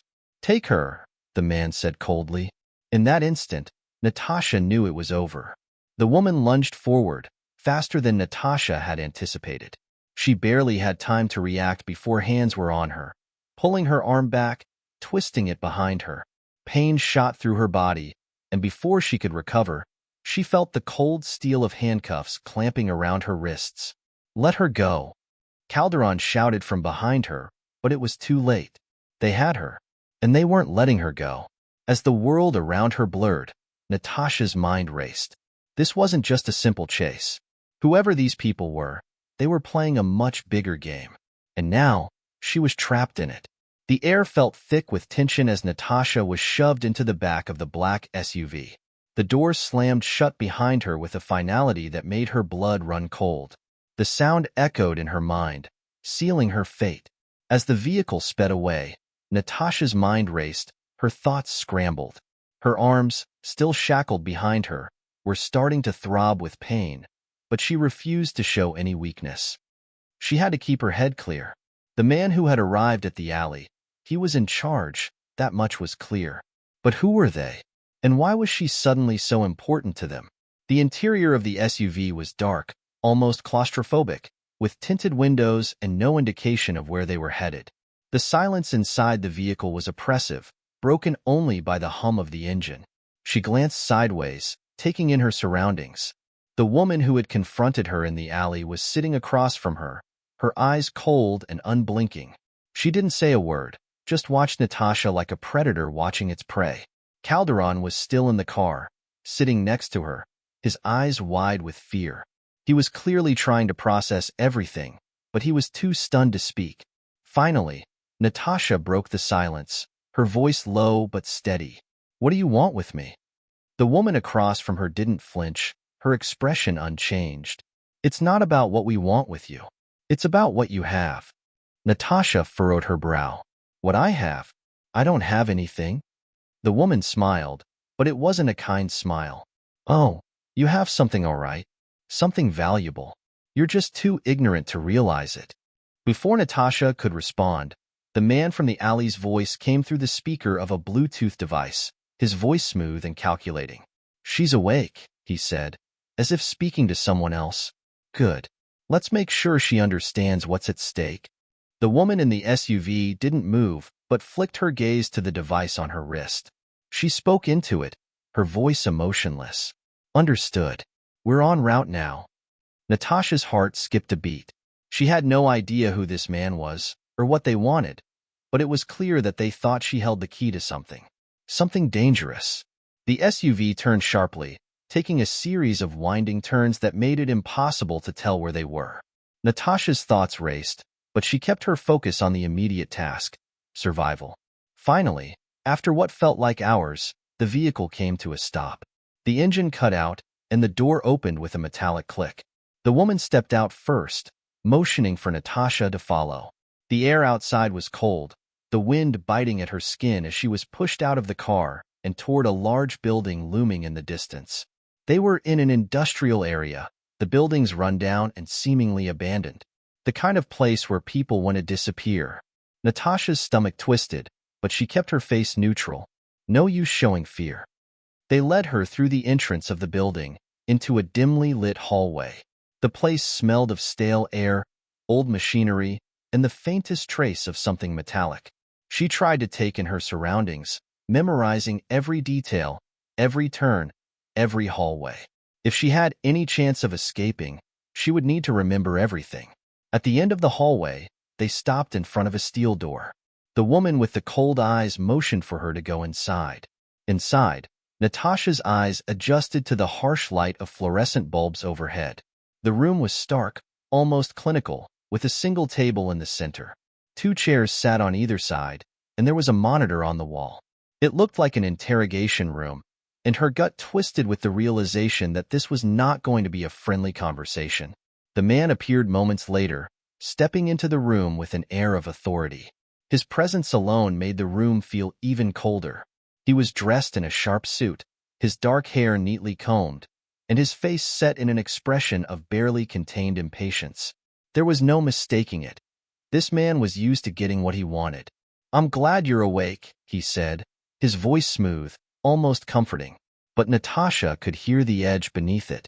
"We need to talk, Natasha." Her heart skipped. He knew her name. But how? "Who are you?" she demanded, trying to keep her voice steady despite the fear creeping into her chest. The man ignored her question, instead walking to the table and placing a small, silver device down in front of her. "Do you know what this is?" Natasha eyed the device warily. It was sleek, modern, with a faint glow that suggested it had a specific function. But she didn't recognize it. "I don't know what that is," she said, trying to keep her tone neutral. The man smiled, his gaze narrowing. "This, Natasha, is the key to everything. Everything you've been running from. Everything you think you know." He paused, letting the words hang in the air, and Natasha felt her pulse quicken. What was he talking about? What did he know that she didn't? "You've been holding on to this for too long," he continued, his eyes locking onto hers. "And now, you're going to help us unlock it." Natasha shook her head. "I don't have anything. I'm not involved in whatever this is." The man's smile faded, and his eyes turned hard. "Oh, you're involved. You just don't understand yet. You have something that we need, something that will change everything." Natasha's mind was racing. Whatever it was, whatever they thought she had, she couldn't let them get it. She couldn't let them use her as a pawn in whatever twisted game they were playing. The man stepped closer, his presence overwhelming. "You have a choice, Natasha. You can work with us, or we can make this much harder for you." His words hung in the air, cold and suffocating. The room felt like it was closing in on Natasha. The man stood inches from her, his eyes sharp and calculating, as if weighing her every move. His words echoed in her mind, each one sinking deeper into her consciousness. "You have a choice. Work with us, or make this harder for yourself." But what did he mean? What did she have that was so important? Natasha had always kept her life simple, never getting involved in anything dangerous or complicated. Yet here she was, in a situation she could barely comprehend, with a room full of hostile strangers, and they all seemed to think she held the key to something monumental. The man's gaze didn't waver, his expression a mixture of impatience and expectation. Natasha swallowed, trying to gather her thoughts. "I told you," she said, her voice trembling despite her best efforts. "I don't have anything. I'm not part of whatever this is." The man smiled faintly, but there was no warmth in it. "Oh, you're part of it, Natasha, whether you realize it or not. And if you refuse to cooperate, well, let's just say things will get very unpleasant for you very quickly." Her stomach churned, but she stood her ground. "You don't scare me." The man's smile grew, but it was the kind of smile that made her skin crawl. He stepped back, taking a deliberate moment before speaking again. "You should be scared," he said softly, almost as an afterthought. "This isn't just about you. There are others, people you care about, people you've never even met, whose lives are hanging by a thread because of the choices you make now." The mention of others made Natasha's breath catch in her throat. Who were these people? What had she gotten herself into? He continued, his voice growing colder. "I know what you're thinking. You think you can just walk away, pretend none of this is real. But that would be a mistake. A mistake you'll regret." She clenched her fists, her resolve strengthening. She wouldn't let them control her. Not like this. "I don't know what you want from me," she said through gritted teeth, "but I'm not helping you." The man's eyes darkened, his patience clearly running thin. He leaned in closer, his breath cold on her face. "Then you're not going to like the alternative." A sudden noise from behind her caused Natasha to turn, her heart leaping in her chest. The woman with the cold eyes had stepped forward, and she held something in her hand. A small, metallic device that looked like a phone, but there was something unsettling about it. She handed it to the man without a word, her expression unreadable. The man took the device from her, his fingers curling around it like a predator seizing its prey. He turned it over in his hand before pressing a button. A holographic screen flickered to life, projecting a map of the city. "This is where we are," he said, tapping the map to zoom in. Natasha stared at the glowing image, her mind racing. The map showed the area surrounding the building, but it was the red dots scattered across it that caught her attention. "This is where your friends are," the man continued, his voice almost gentle. "Every single one of them. And if you don't cooperate, well, let's just say those red dots will start moving. Fast." Natasha's heart skipped a beat as the full weight of his words sank in. They were threatening people she cared about. They had people she loved under their control, and if she didn't play along, they would hurt them. "No," she whispered, her voice cracking. "Please don't." The man's lips twitched into a cruel smile. "I'm afraid you don't have a choice, Natasha. You can help us, or we can take everything from you." She could feel her knees weakening, the reality of the situation bearing down on her. She had always been the one to take care of others, the one who stayed in control. But now, she was the one being used, the one being threatened. Her mind screamed for a way out. There had to be another way. She couldn't let them manipulate her like this. She couldn't give in. But what else could she do? What if they really were serious about hurting the people she loved? The man seemed to sense her hesitation, and his smile widened. "You'll come around. You always do." He turned, walking to the door without another word. The woman with the cold eyes followed, her footsteps measured and unhurried. The door slammed shut behind them, leaving Natasha alone in the sterile, empty room. For a moment, she simply stood there, her mind spinning. She was trapped, and the longer she fought, the worse things would get, for herself and for those she loved. But she couldn't give in. She couldn't let them win. As her pulse raced, Natasha's eyes fell on the small metallic device on the table. There was something off about it, something that didn't sit right. She had no idea what it was, but if there was a way to turn the tables, this might be it. Suddenly, she had an idea. It wasn't much, but it was a start. She wasn't going to roll over and accept her fate. Not yet.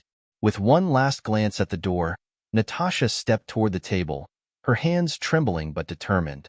She would figure out what this was, and she would use it to get out of here. Natasha's fingers brushed against the metallic device on the table, her mind racing with possibilities. The silence of the room seemed to press in on her, each second stretching longer than the last. It was strange how something as small as this device could hold so much weight. She couldn't afford to make a mistake, not now. She had no idea what it could do, but it had to be important. They had gone to great lengths to show it to her, and the threat they'd made about the people she cared about. It all led back to this.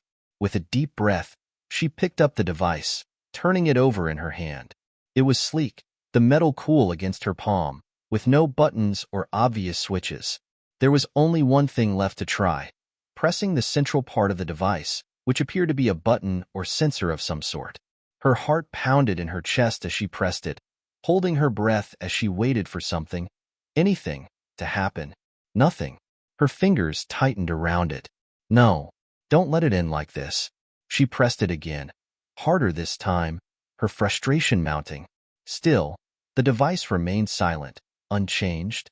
A flicker of doubt crossed her mind. What if it was just a threat? What if they had tricked her into thinking this was something important when it was just a prop to manipulate her? Then, as if to answer her question, the screen on the device flickered to life. At first, it was a blur of static. Then, slowly, the image sharpened, revealing a series of numbers and symbols. It looked like a code, complex, layered, shifting. Her breath caught. It was a map of sorts, but not the same one from before. This one was different. It showed locations, coordinates, all marked by symbols she didn't recognize. There were lines connecting them, like a web, and the red dots from earlier seemed to move in real time. But what did it all mean? There was a sudden movement behind her, a sound, footsteps. Someone was coming. She had no choice. Natasha quickly slipped the device into her pocket, trying to act casual, but her heart was racing. If they caught her fiddling with it, there was no telling what they'd do. The doors swung open, and the man from earlier entered, his expression cold but unreadable. The woman with the sharp eyes followed closely behind, her presence a constant reminder of the danger Natasha was in. "Are you ready to make your choice?" the man asked, his voice low and deliberate. Natasha met his gaze, trying to appear calm, though her hands were clammy with sweat. I'm not working for you. The man didn't flinch, his eyes narrowing just slightly. You don't understand the gravity of this situation. If you refuse to cooperate, things will get much worse for you and for those you care about. Natasha felt the weight of his words, but she wasn't about to let fear dictate her next move. She needed information, and she needed it now. She wasn't going to give them what they wanted, not yet. She needed time. How long do I have to decide? She asked, her voice steady. He glanced at his watch, a slow smirk playing at the corner of his lips. You don't have time, Natasha. You never did. He turned to leave, the woman stepping aside to let him pass. As the door clicked shut behind them, Natasha exhaled, her body shaking with adrenaline. Her mind was working overtime, piecing together the fragments of what she had learned in the last few hours. The device, the map, the threats, everything was connected somehow, and she couldn't afford to stay passive anymore. She had to figure out what this device was, what the symbols meant, and why it was so important. She had no doubt they were watching her, waiting for her to crack. But she wouldn't give them the satisfaction. The only way to escape this was to play it smart. If she was going to outsmart them, she needed to understand what she was dealing with first. Pulling the device back out, Natasha studied the shifting symbols once more. Her mind raced as she considered every possible scenario. The numbers, the lines, the locations. Nothing made sense on the surface. But there was something here, something hidden within the patterns. And then it clicked. She wasn't just looking at a map or a list of coordinates. The device was transmitting data, real-time surveillance. The locations on the map, the lines, the connections, everything was tied to people. People who were being watched. Her breath hitched as the realization sank in. The red dots were not just random. They were connected to her friends, her family, people she knew. They were being tracked. The man's words echoed in her mind. People you care about. People you've never even met. Natasha's mind spun, the enormity of what she had just uncovered starting to overwhelm her. This wasn't just about her anymore. It was about everyone she loved. But how could she stop it? How could she shut down something like this? She had no answers yet, but one thing was clear. The more she resisted, the more they would tighten their grip. But if she could find a way to break their control over the device, she might just be able to flip the situation in her favor. Time was running out.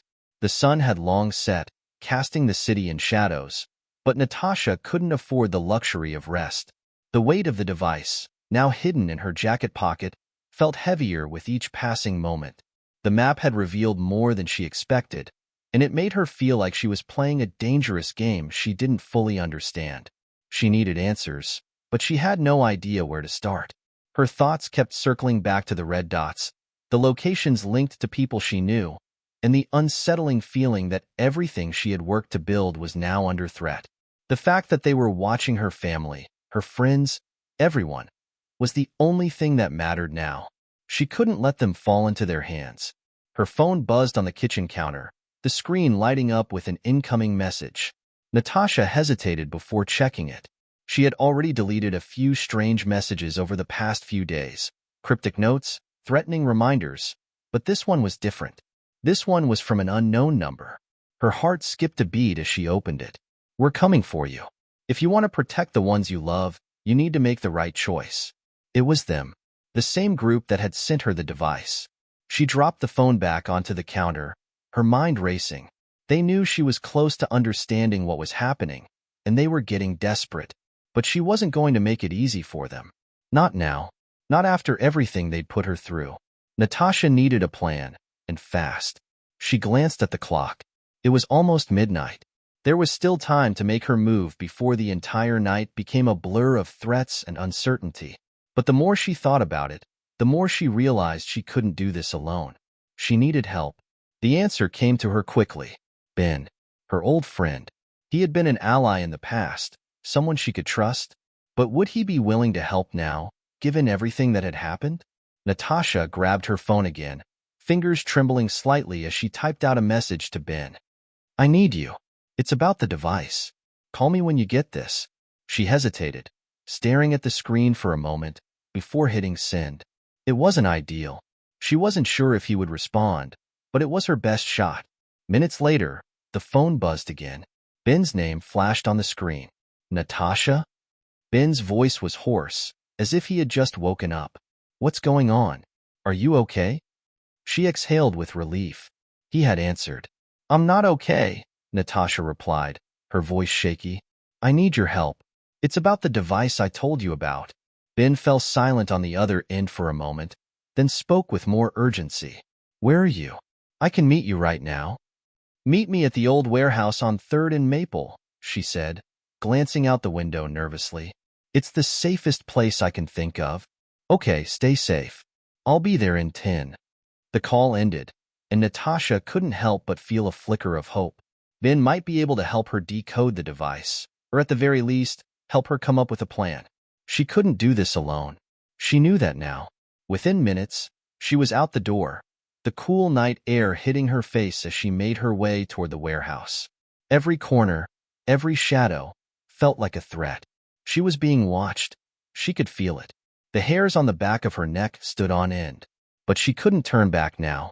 When Natasha reached the warehouse, the place was eerily quiet, the only sound the soft rustling of the wind outside. She stepped inside, scanning the darkened interior. Ben hadn't arrived yet, but she could feel her anxiety rising. Then, she heard footsteps. Quick, deliberate. Her heart pounded as she turned toward the sound. Ben stepped into the dim light, looking every bit the old friend she remembered. But something in his eyes seemed different, tired, wary. Ben, Natasha said, relief flooding through her voice. You came. He nodded, walking toward her. Of course I came. What's going on? You said it was about the device. What did you find? Natasha hesitated, pulling out the small device and showing him the screen, the shifting symbols and red dots. Ben stared at it, his face hardening as he examined the map. This is bad, he muttered. Really bad.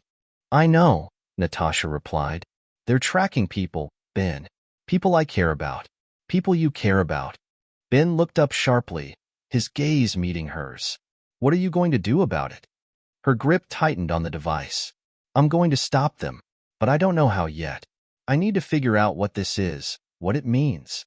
Ben stepped closer, scanning the map again. There's more here than just surveillance. This looks like a blueprint, like they're controlling something. People, places, maybe even entire systems. Natasha frowned. What do you mean? I mean, whoever's behind this isn't just watching. They're pulling the strings. They have access to things, locations, communications, even power grids. If we don't stop them, they'll be unstoppable. A chill ran down Natasha's spine as she absorbed Ben's words. She had suspected something bigger was at play, but hearing it confirmed made the situation all the more dangerous. We need to get ahead of this, she said, her voice fierce. We need to find out who's behind this and shut it all down, before they take everything from us. Ben nodded, determination hardening his features. I'm in, whatever it takes. As Natasha looked at the map on the device, the realization hit her. This was no longer just about survival. It was about stopping an unstoppable force. And they were running out of time. The cold wind sliced through the alleyway as Natasha and Ben crouched low behind a stack of crates, trying to stay out of sight. They had been tracking the signal for hours, but the deeper they delved into this tangled mess of conspiracy, the more difficult it became to tell who the enemy truly was. The map on the device they had been working with showed more than just locations. It now had data streams flickering in real time, names of people who were linked to those spots, and codes they couldn't yet crack. Natasha's mind spun as she tried to make sense of the patterns. There were no simple explanations for what they were seeing. Whoever's behind this is pulling the strings on a global scale, Ben whispered, his voice tense. He held up the device, his fingers trembling slightly as he scanned the information. This isn't just about surveillance anymore. This is a blueprint for something much bigger. Natasha nodded grimly. The implications were far worse than she had imagined. The red dots, once seemingly random, now appear to be interconnected.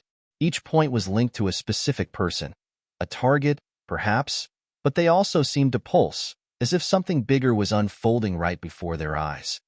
We need to figure out who's controlling this, Natasha said, her voice tight. We can't let this continue. Ben agreed, but his eyes flickered uneasily as he scanned the shadows around them. The problem is, the people behind this aren't just watching. They're manipulating everything around us.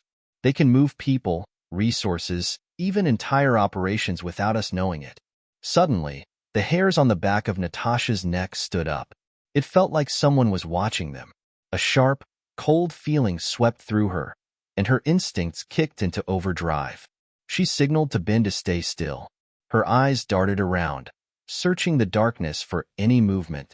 "Natasha," Ben whispered urgently, "someone's coming." She didn't have to be told twice.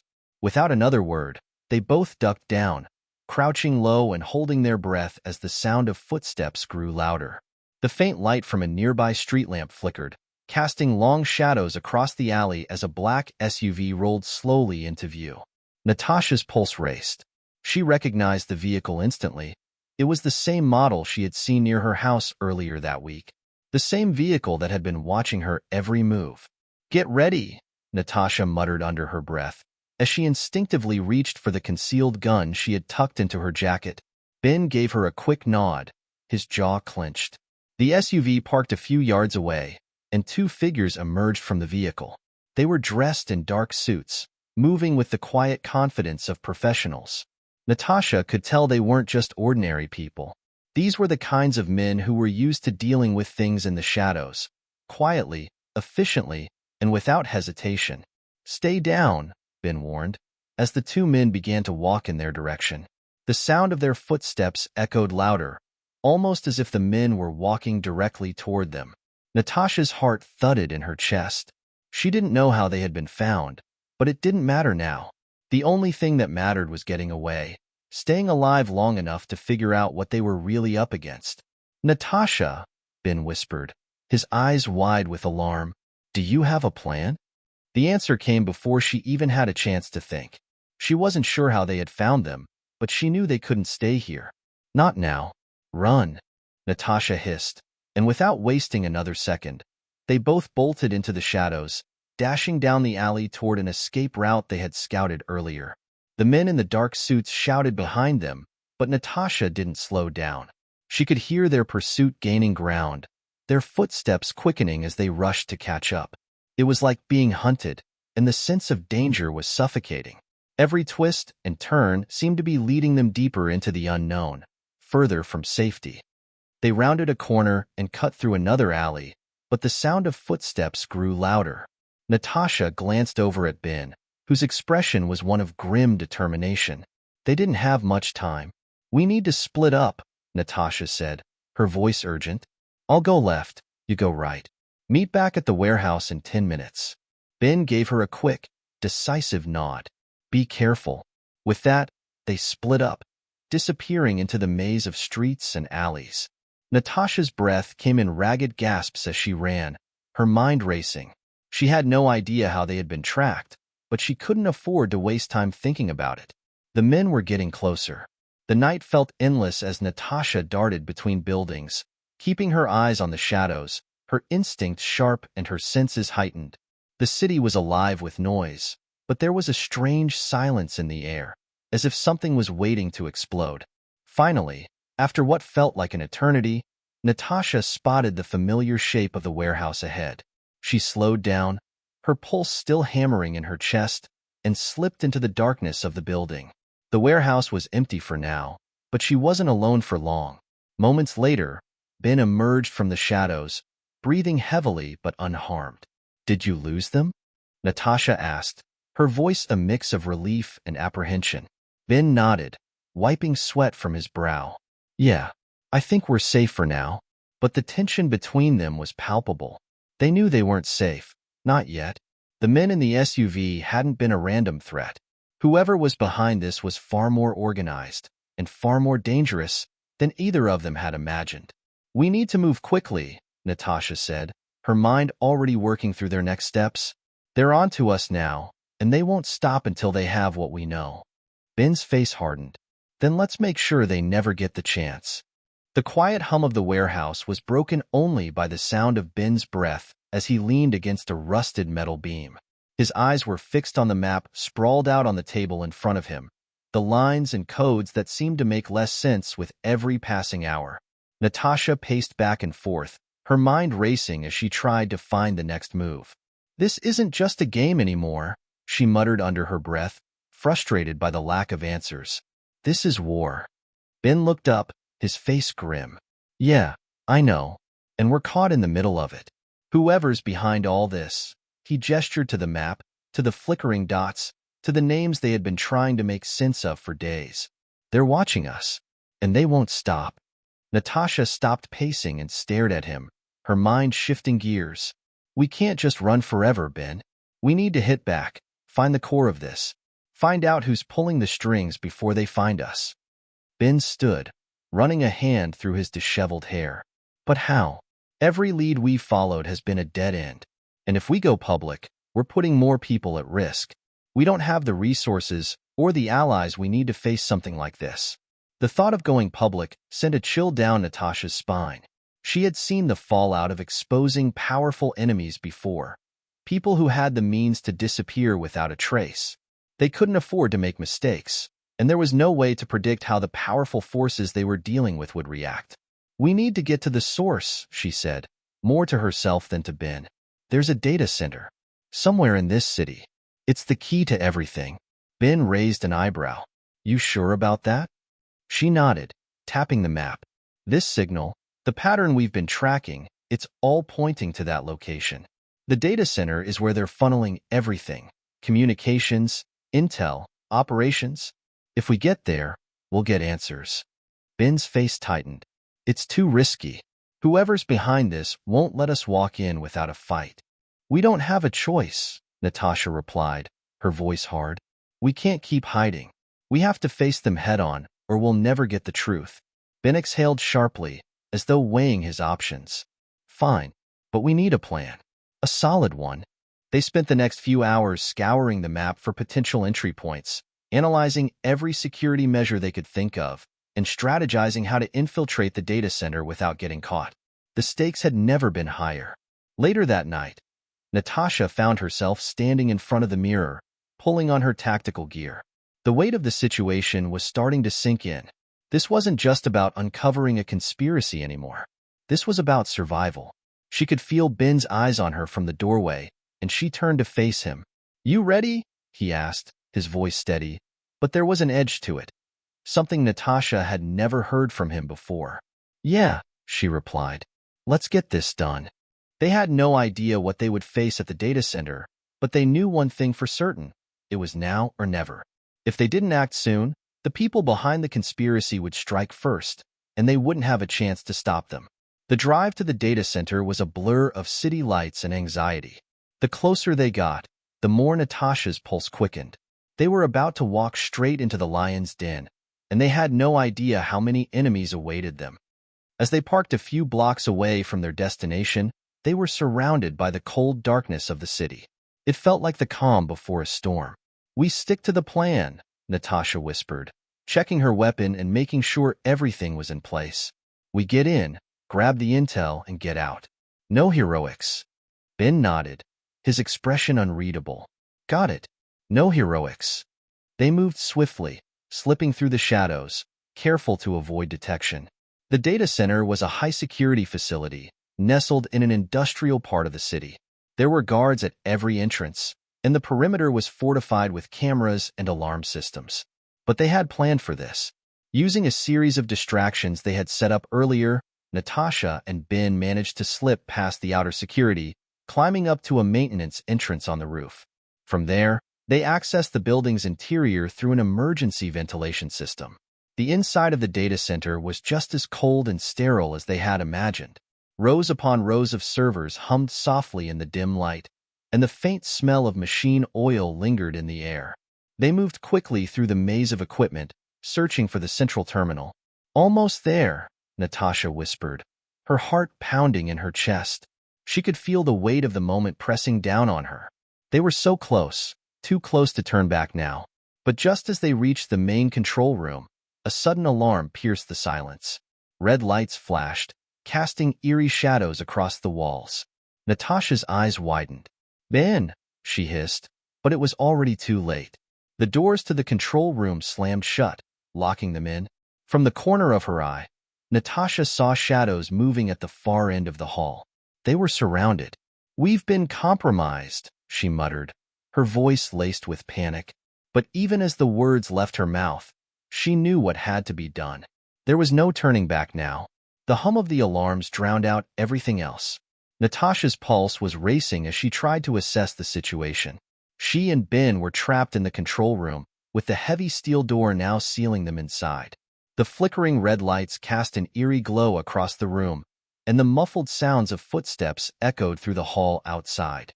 Ben's hand instinctively reached for his gun, but Natasha grabbed his arm.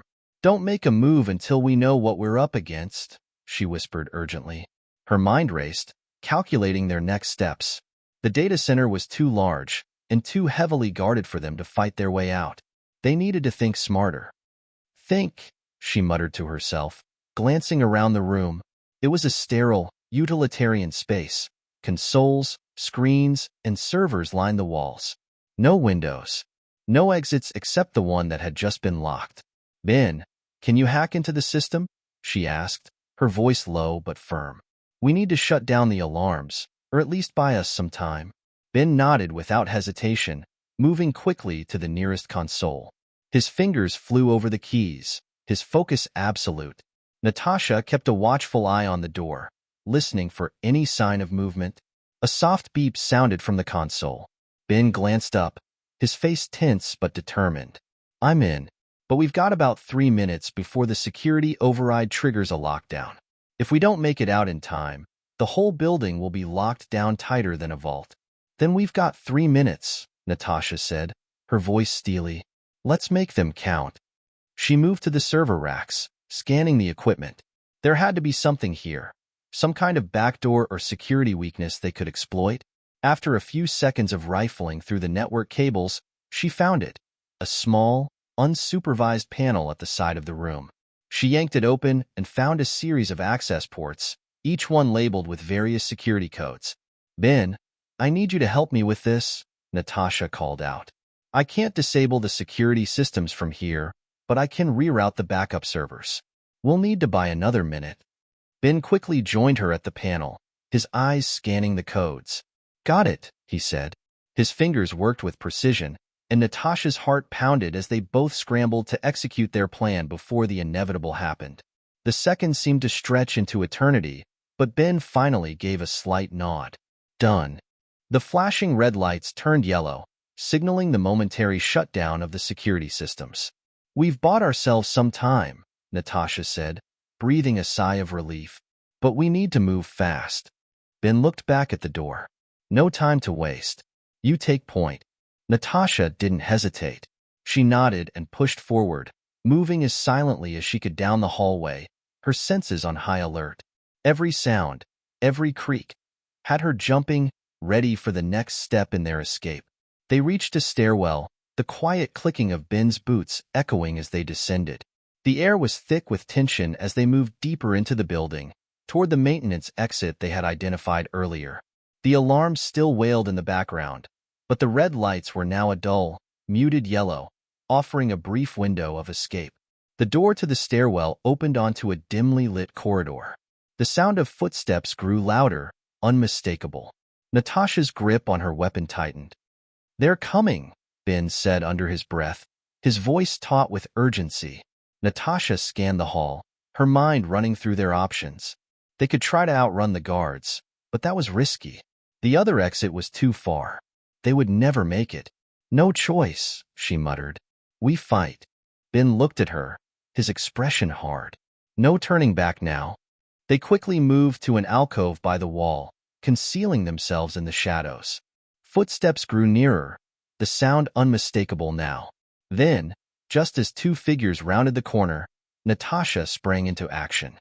She shot first, quick, precise.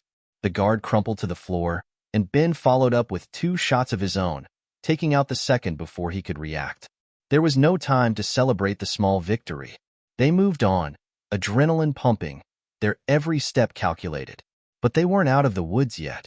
The silence after the shots was deafening. and they could feel the eyes of the enemy on them even as they tried to make their way through the maze-like halls. They reached another door, the last obstacle standing between them and the exit. But as Natasha pushed the door open, the blinding light of a flashlight illuminated the corridor. They had been spotted. Ben didn't wait. He slammed the door shut and bolted toward a nearby elevator shaft, grabbing the emergency rope and pulling it down. Up, Natasha commanded, her voice sharp. They climbed quickly, their hands slipping on the smooth metal of the shaft. The noise from below grew louder. More footsteps, more voices. They didn't have much time before they would be surrounded. By the time they reached the top, Natasha's heart was racing. They weren't out of danger yet, but the rooftop offered them a fighting chance. She kicked open the access door and pulled herself into the cool night air. Ben followed quickly, both of them crouching low as they surveyed the rooftop. Their next move would be their most dangerous one yet. "We need to get out of here," Ben said, his voice breathless but determined. Natasha nodded. "The extraction point is 2 blocks away. If we make it there, we'll have a chance." But as they sprinted toward the edge of the building, a flash of headlights cut through the darkness. "We've got company," Natasha muttered. "This isn't over." The roar of a car engine broke the silence of the night, sending a chill down Natasha's spine. She instinctively glanced behind her, spotting the headlights cutting through the dark like a beacon of imminent danger. Her heart raced as she and Ben crouched low against the rooftop, praying the shadows would conceal them long enough to make their next move. "Shit," Ben muttered under his breath. "They're not giving up." Natasha didn't reply. She couldn't afford to waste time with words. Her mind was already calculating their options. There were 2 exit points, a narrow alleyway that could lead them toward the extraction point, or a fire escape that descended directly to the street. Both had their risks, but there was no time to hesitate. "That alley," Natasha said, pointing to the dimly lit gap between 2 buildings. "We'll lose them there. Stick close." Ben nodded, his expression grim. They had barely made it this far, and now it felt like they were about to run straight into a trap. But there was no turning back. They sprinted toward the edge of the building, their feet barely making a sound on the roof as they moved swiftly but cautiously. Ben kept his eyes on the headlights, but Natasha kept her attention on the narrow alley ahead, trying to gauge if there was any sign of movement. When they reached the edge, Natasha didn't hesitate. She jumped first, her feet landing heavily on the metal fire escape below. Ben followed closely behind, and together they descended quickly, the stairs rattling beneath their feet with every step. As they hit the ground, Natasha's instincts flared. She pushed Ben forward, urging him to keep moving. But they didn't have far to go before a car screeched around the corner, its headlights blinding them momentarily. "Move," Natasha hissed, shoving Ben into the shadows of the alley. They ducked behind a large dumpster just as the black SUV pulled up, its engine rumbling like a predator stalking its prey. Natasha's hand went instinctively to her sidearm, but she kept it hidden, waiting for the right moment. The car's engine cut off with a deep growl, and then there was only the sound of footsteps. Several pairs of boots hit the pavement, the echo of each step sending a chill down Natasha's spine. "Stay low," she whispered to Ben, her voice barely audible. She peered out from behind the dumpster, just enough to get a glimpse of their pursuers. 3 men had exited the vehicle, all wearing dark tactical gear, their faces obscured by masks. They were armed to the teeth, and from the way they moved, it was clear they had training, real training. Natasha's mind raced. They weren't just hired goons. These were professionals. "Can't stay here," she muttered to Ben. "They'll flush us out." Ben glanced down the alley. "We can double back. Maybe find another way out through the street." "Not fast enough," Natasha said, already pulling him toward the back of the alley. "They'll block the exits before we can get far enough."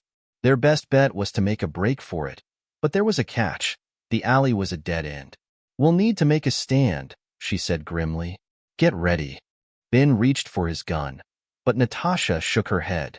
"No, we're not wasting bullets on a firefight unless we have to." She could hear the men talking now, their voices low but confident. They were getting closer, and soon they would be within range. The car engine roared again as it moved forward, and Natasha knew that their time was running out. Without another word, She turned and sprinted toward the back of the alley. Ben followed her, staying close. She could feel the adrenaline surging through her veins as she scanned their surroundings for anything that might give them an edge. And then she saw it. A rusted metal door at the far end of the alley, a service entrance to a nearby building. Without thinking, Natasha yanked it open, and both of them rushed inside. The door slammed shut behind them, and Natasha took a moment to catch her breath. They were inside, but the building was dark, its halls eerily silent. She pulled Ben close, her hand on his arm as they moved deeper into the structure. "This way," she whispered, leading them down a narrow corridor. "We'll stay off the main floors and work our way out through the back." Ben nodded silently, his eyes scanning the hallway. They had to move quickly. If those men were as smart as they seemed, they wouldn't waste time searching the building. They'd cut off all escape routes and force them out into the open. They walked in silence, the tension palpable, every sound amplified in the stillness. Their footsteps echoed off the concrete floors as they passed abandoned offices and storage rooms. Natasha's mind raced with possible escape plans, but every option seemed fraught with danger. They turned a corner and found themselves in a small maintenance room. It looked like it had been abandoned for years, but there was an exit at the back, one that led into an alley that should give them a clear path to the extraction point. "Almost there," Natasha whispered, but as she reached for the door, a loud bang echoed from the far side of the building, followed by the unmistakable sound of boots on the move. "They're here," Ben muttered. "Stay sharp," Natasha replied, her hand tight on the door handle. They were about to make their move when the door to the maintenance room suddenly swung open with a crash. A figure stood in the doorway, silhouetted by the dim light from the hallway. "Found you," the man said with a chilling smile. The man in the doorway didn't move at first, but his presence loomed large. Natasha's breath hitched, her mind racing through every possible escape route, but there were none. They were trapped. "Nice try," the man said, his voice cold and mocking. He stepped fully into the room, revealing the glint of a handgun in his hand, its barrel pointed lazily toward them. His eyes were masked behind dark sunglasses, but Natasha knew the look, the kind of man who doesn't hesitate, who takes pleasure in the hunt. He didn't need to see to kill. Ben tensed beside her, but Natasha held up a hand to stop him from drawing his weapon. It wasn't the time for a gunfight, not with the odds stacked against them. Instead, she focused on the door, calculating how many steps she'd need to take to reach it before he fired. "You thought you could just disappear?" The man's grin widened, revealing yellowed teeth. "You should have stayed out of it, but now?" His voice trailed off as he raised the gun. Natasha's mind screamed for action, but she knew better than to rush it. She'd been in situations like this before, where the smallest misstep could mean the difference between life and death. The room was small, barely enough space for them to maneuver without being cornered. "Don't even think about it," the man warned, reading her movements before they even happened. "I'm not your enemy," Natasha said, her voice steady despite the storm of thoughts whirling in her head. "You're just a pawn, like the rest of them." The man's eyes flickered, but he didn't react. "You think I'm some kind of hired help?" he scoffed. "No, sweetheart. I'm the one who's been pulling the strings. I'm the one who'll make sure you never see the light of day again." Ben's grip tightened on his weapon, but Natasha held his arm firmly, shaking her head. They couldn't risk giving him an excuse to fire. They needed to think fast. The man took a step forward, closing the distance between them, the barrel of the gun never wavering. "Last chance," he said with a sneer. "Tell me where the files are, and I might just let you walk away." "Files?" Natasha's mind caught up with the words. So, it was about the documents they'd uncovered, proof of a massive conspiracy involving people at the highest levels of government. She had known it was risky, but now, seeing the man's eyes gleam with greed, she understood how much danger they were really in. "They're gone," she said, her voice low but firm. "And you're too late. The evidence is already out of your reach." The man's expression flickered for a split second, anger, confusion, and then a dark determination. He hadn't expected this answer. But before he could process it fully, Natasha lunged. She grabbed a nearby metal pipe from the floor and swung it with all her strength, catching the man off guard. The blow sent him stumbling backward, his gun falling to the floor with a loud clatter. In that moment, Natasha's training kicked in. "Move!" she shouted to Ben, who immediately sprang into action. Ben dashed for the door, but the man recovered quickly, reaching for his gun. Natasha's pulse hammered in her ears as she sprinted after Ben, her boots pounding against the floor. But just as she reached the doorway, another figure appeared in the hall. A second man, taller, broader, with a face that was just as cold and unreadable as the first. The door slammed shut behind them, trapping them between two armed men. "Running won't save you," the new figure said, his voice deep and heavy. Ben stopped dead in his tracks, clearly weighing his options. Natasha's hand hovered over her own weapon, but there was no clear shot, no way to take them both down quickly. They were outnumbered, and with no way to break through their defenses, they'd have to fight their way out. "Drop your weapons, and we'll make it painless," the first man said, regaining his footing and pointing his gun back at Natasha. "Not today," Natasha replied, her voice steely with resolve. Without warning, she ducked low and lunged toward the nearest man, using the element of surprise to her advantage. She heard Ben's footsteps behind her, and for a split second, they were in sync, moving together as a team. The man's grip on the gun faltered as Natasha knocked his hand aside, and in the same motion, she kicked his legs out from under him. He fell to the ground with a sharp grunt. But before she could take a breath, the second man lunged forward, grabbing her by the shoulder and slamming her into the wall. The impact knocked the wind from her lungs, and she struggled to regain her footing. Ben wasn't far behind, his body colliding with the second man in a tackle that sent both of them tumbling to the ground. Natasha quickly scrambled for her weapon, her hand brushing against the cold metal as she aimed it at the first man, who had managed to pick himself up again. "Don't move," Natasha ordered, her voice cold. The first man froze, eyes narrowed, as he weighed his options.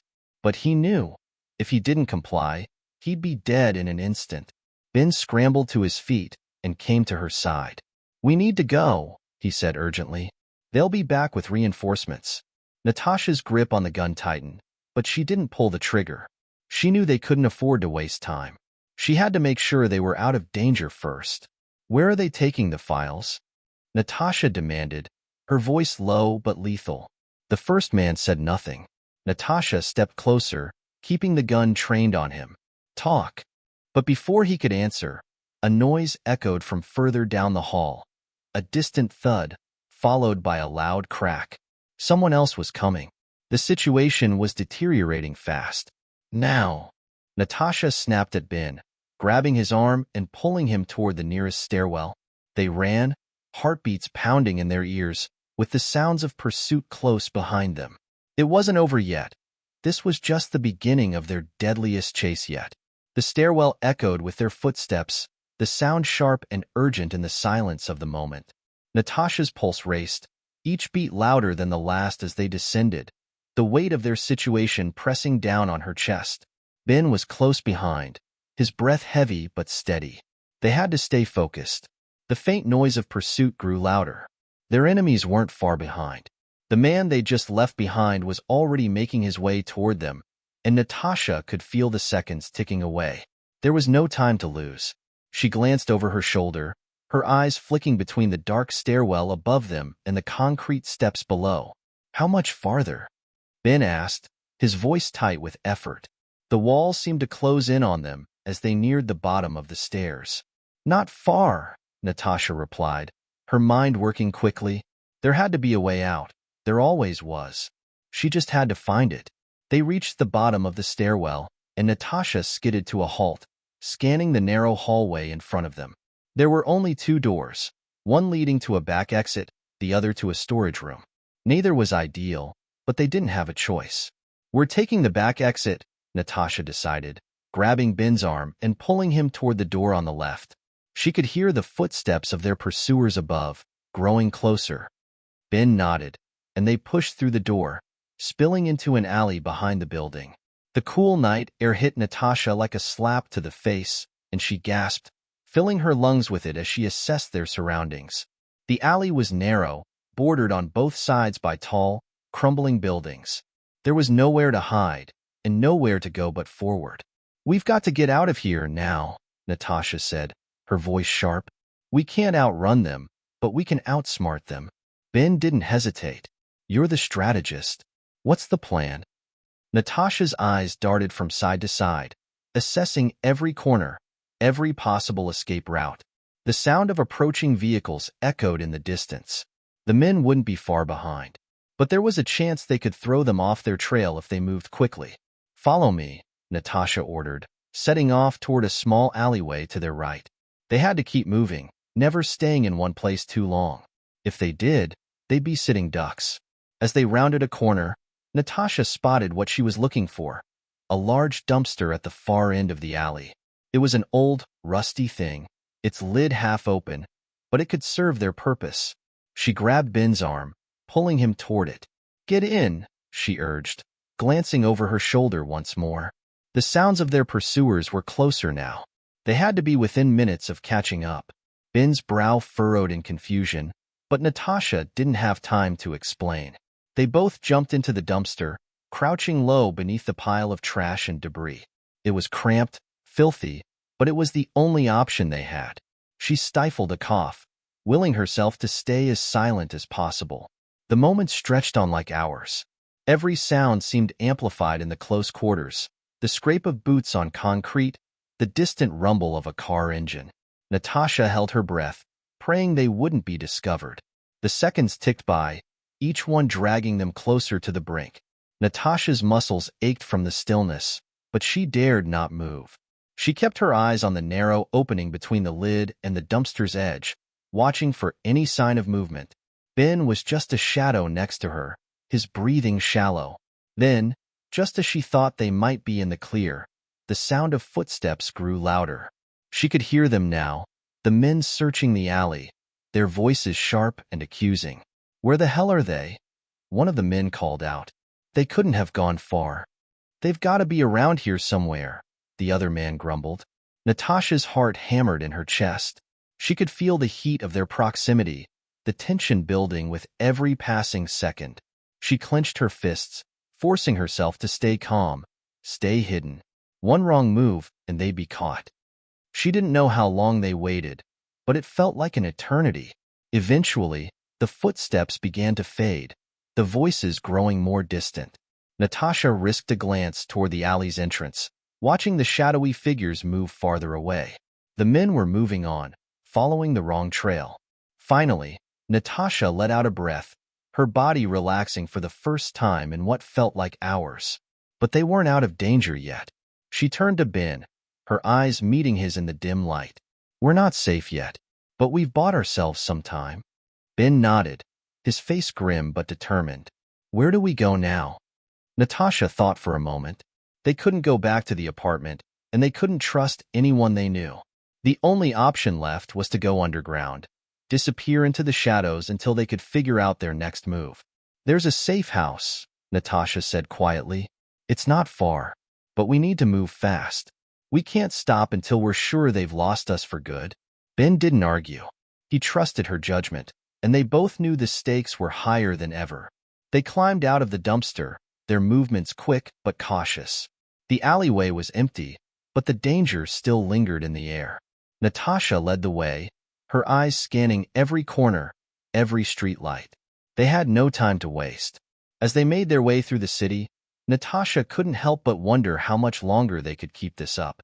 The web of conspiracy they'd uncovered was vast, and they were just two people trying to untangle it.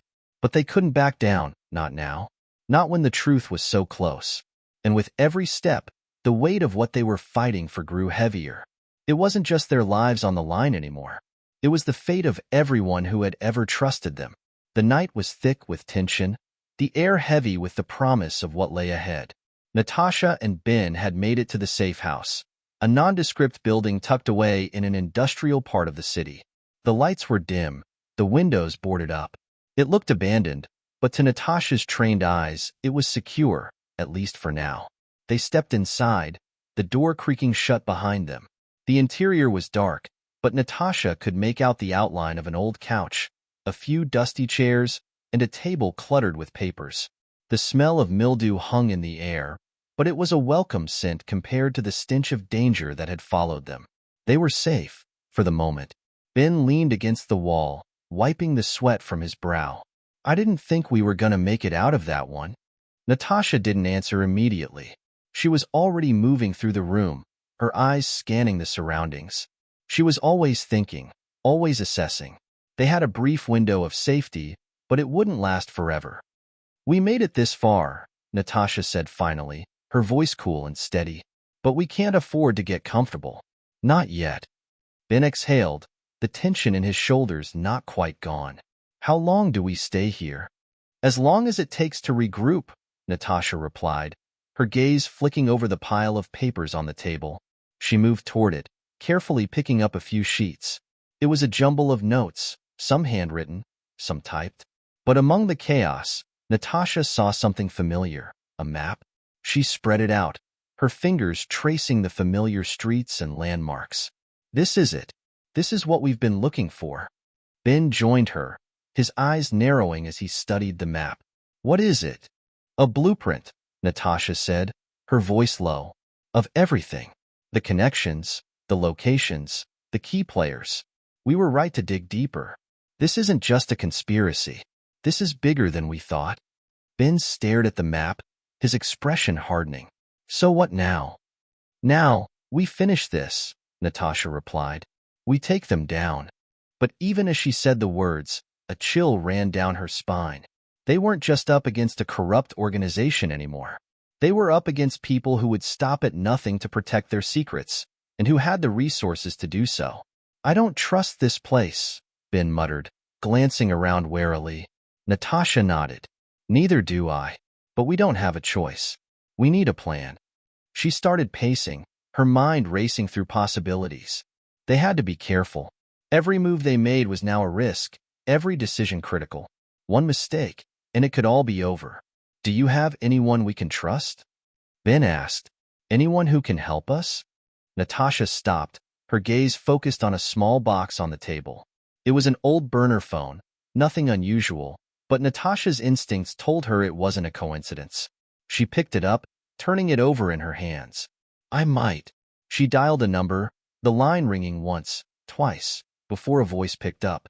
Natasha, the voice said, low and familiar. You're alive. Just barely, Natasha replied. Listen, I need your help. The voice on the other end was quiet for a moment, and then they spoke again, their tone serious. You're asking for something dangerous. What makes you think you can trust me? I don't have anyone else to turn to, Natasha said, her jaw clenched. I need information fast, and I need someone who can help me take down the people behind this. The voice hesitated. I'll see what I can do. But this isn't a game, Natasha. Once you start this, there's no turning back. I know, Natasha replied. I'm ready. She hung up the phone and turned to Ben. We've got a lead. Ben raised an eyebrow. On who? On the people who orchestrated all of this, Natasha said, her voice cold. But getting to them won't be easy. They've covered their tracks well. We'll have to dig deeper, get inside their networks, and that means taking risks. But we don't have a choice. This goes all the way to the top, Ben. If we want to survive, we have to go after them.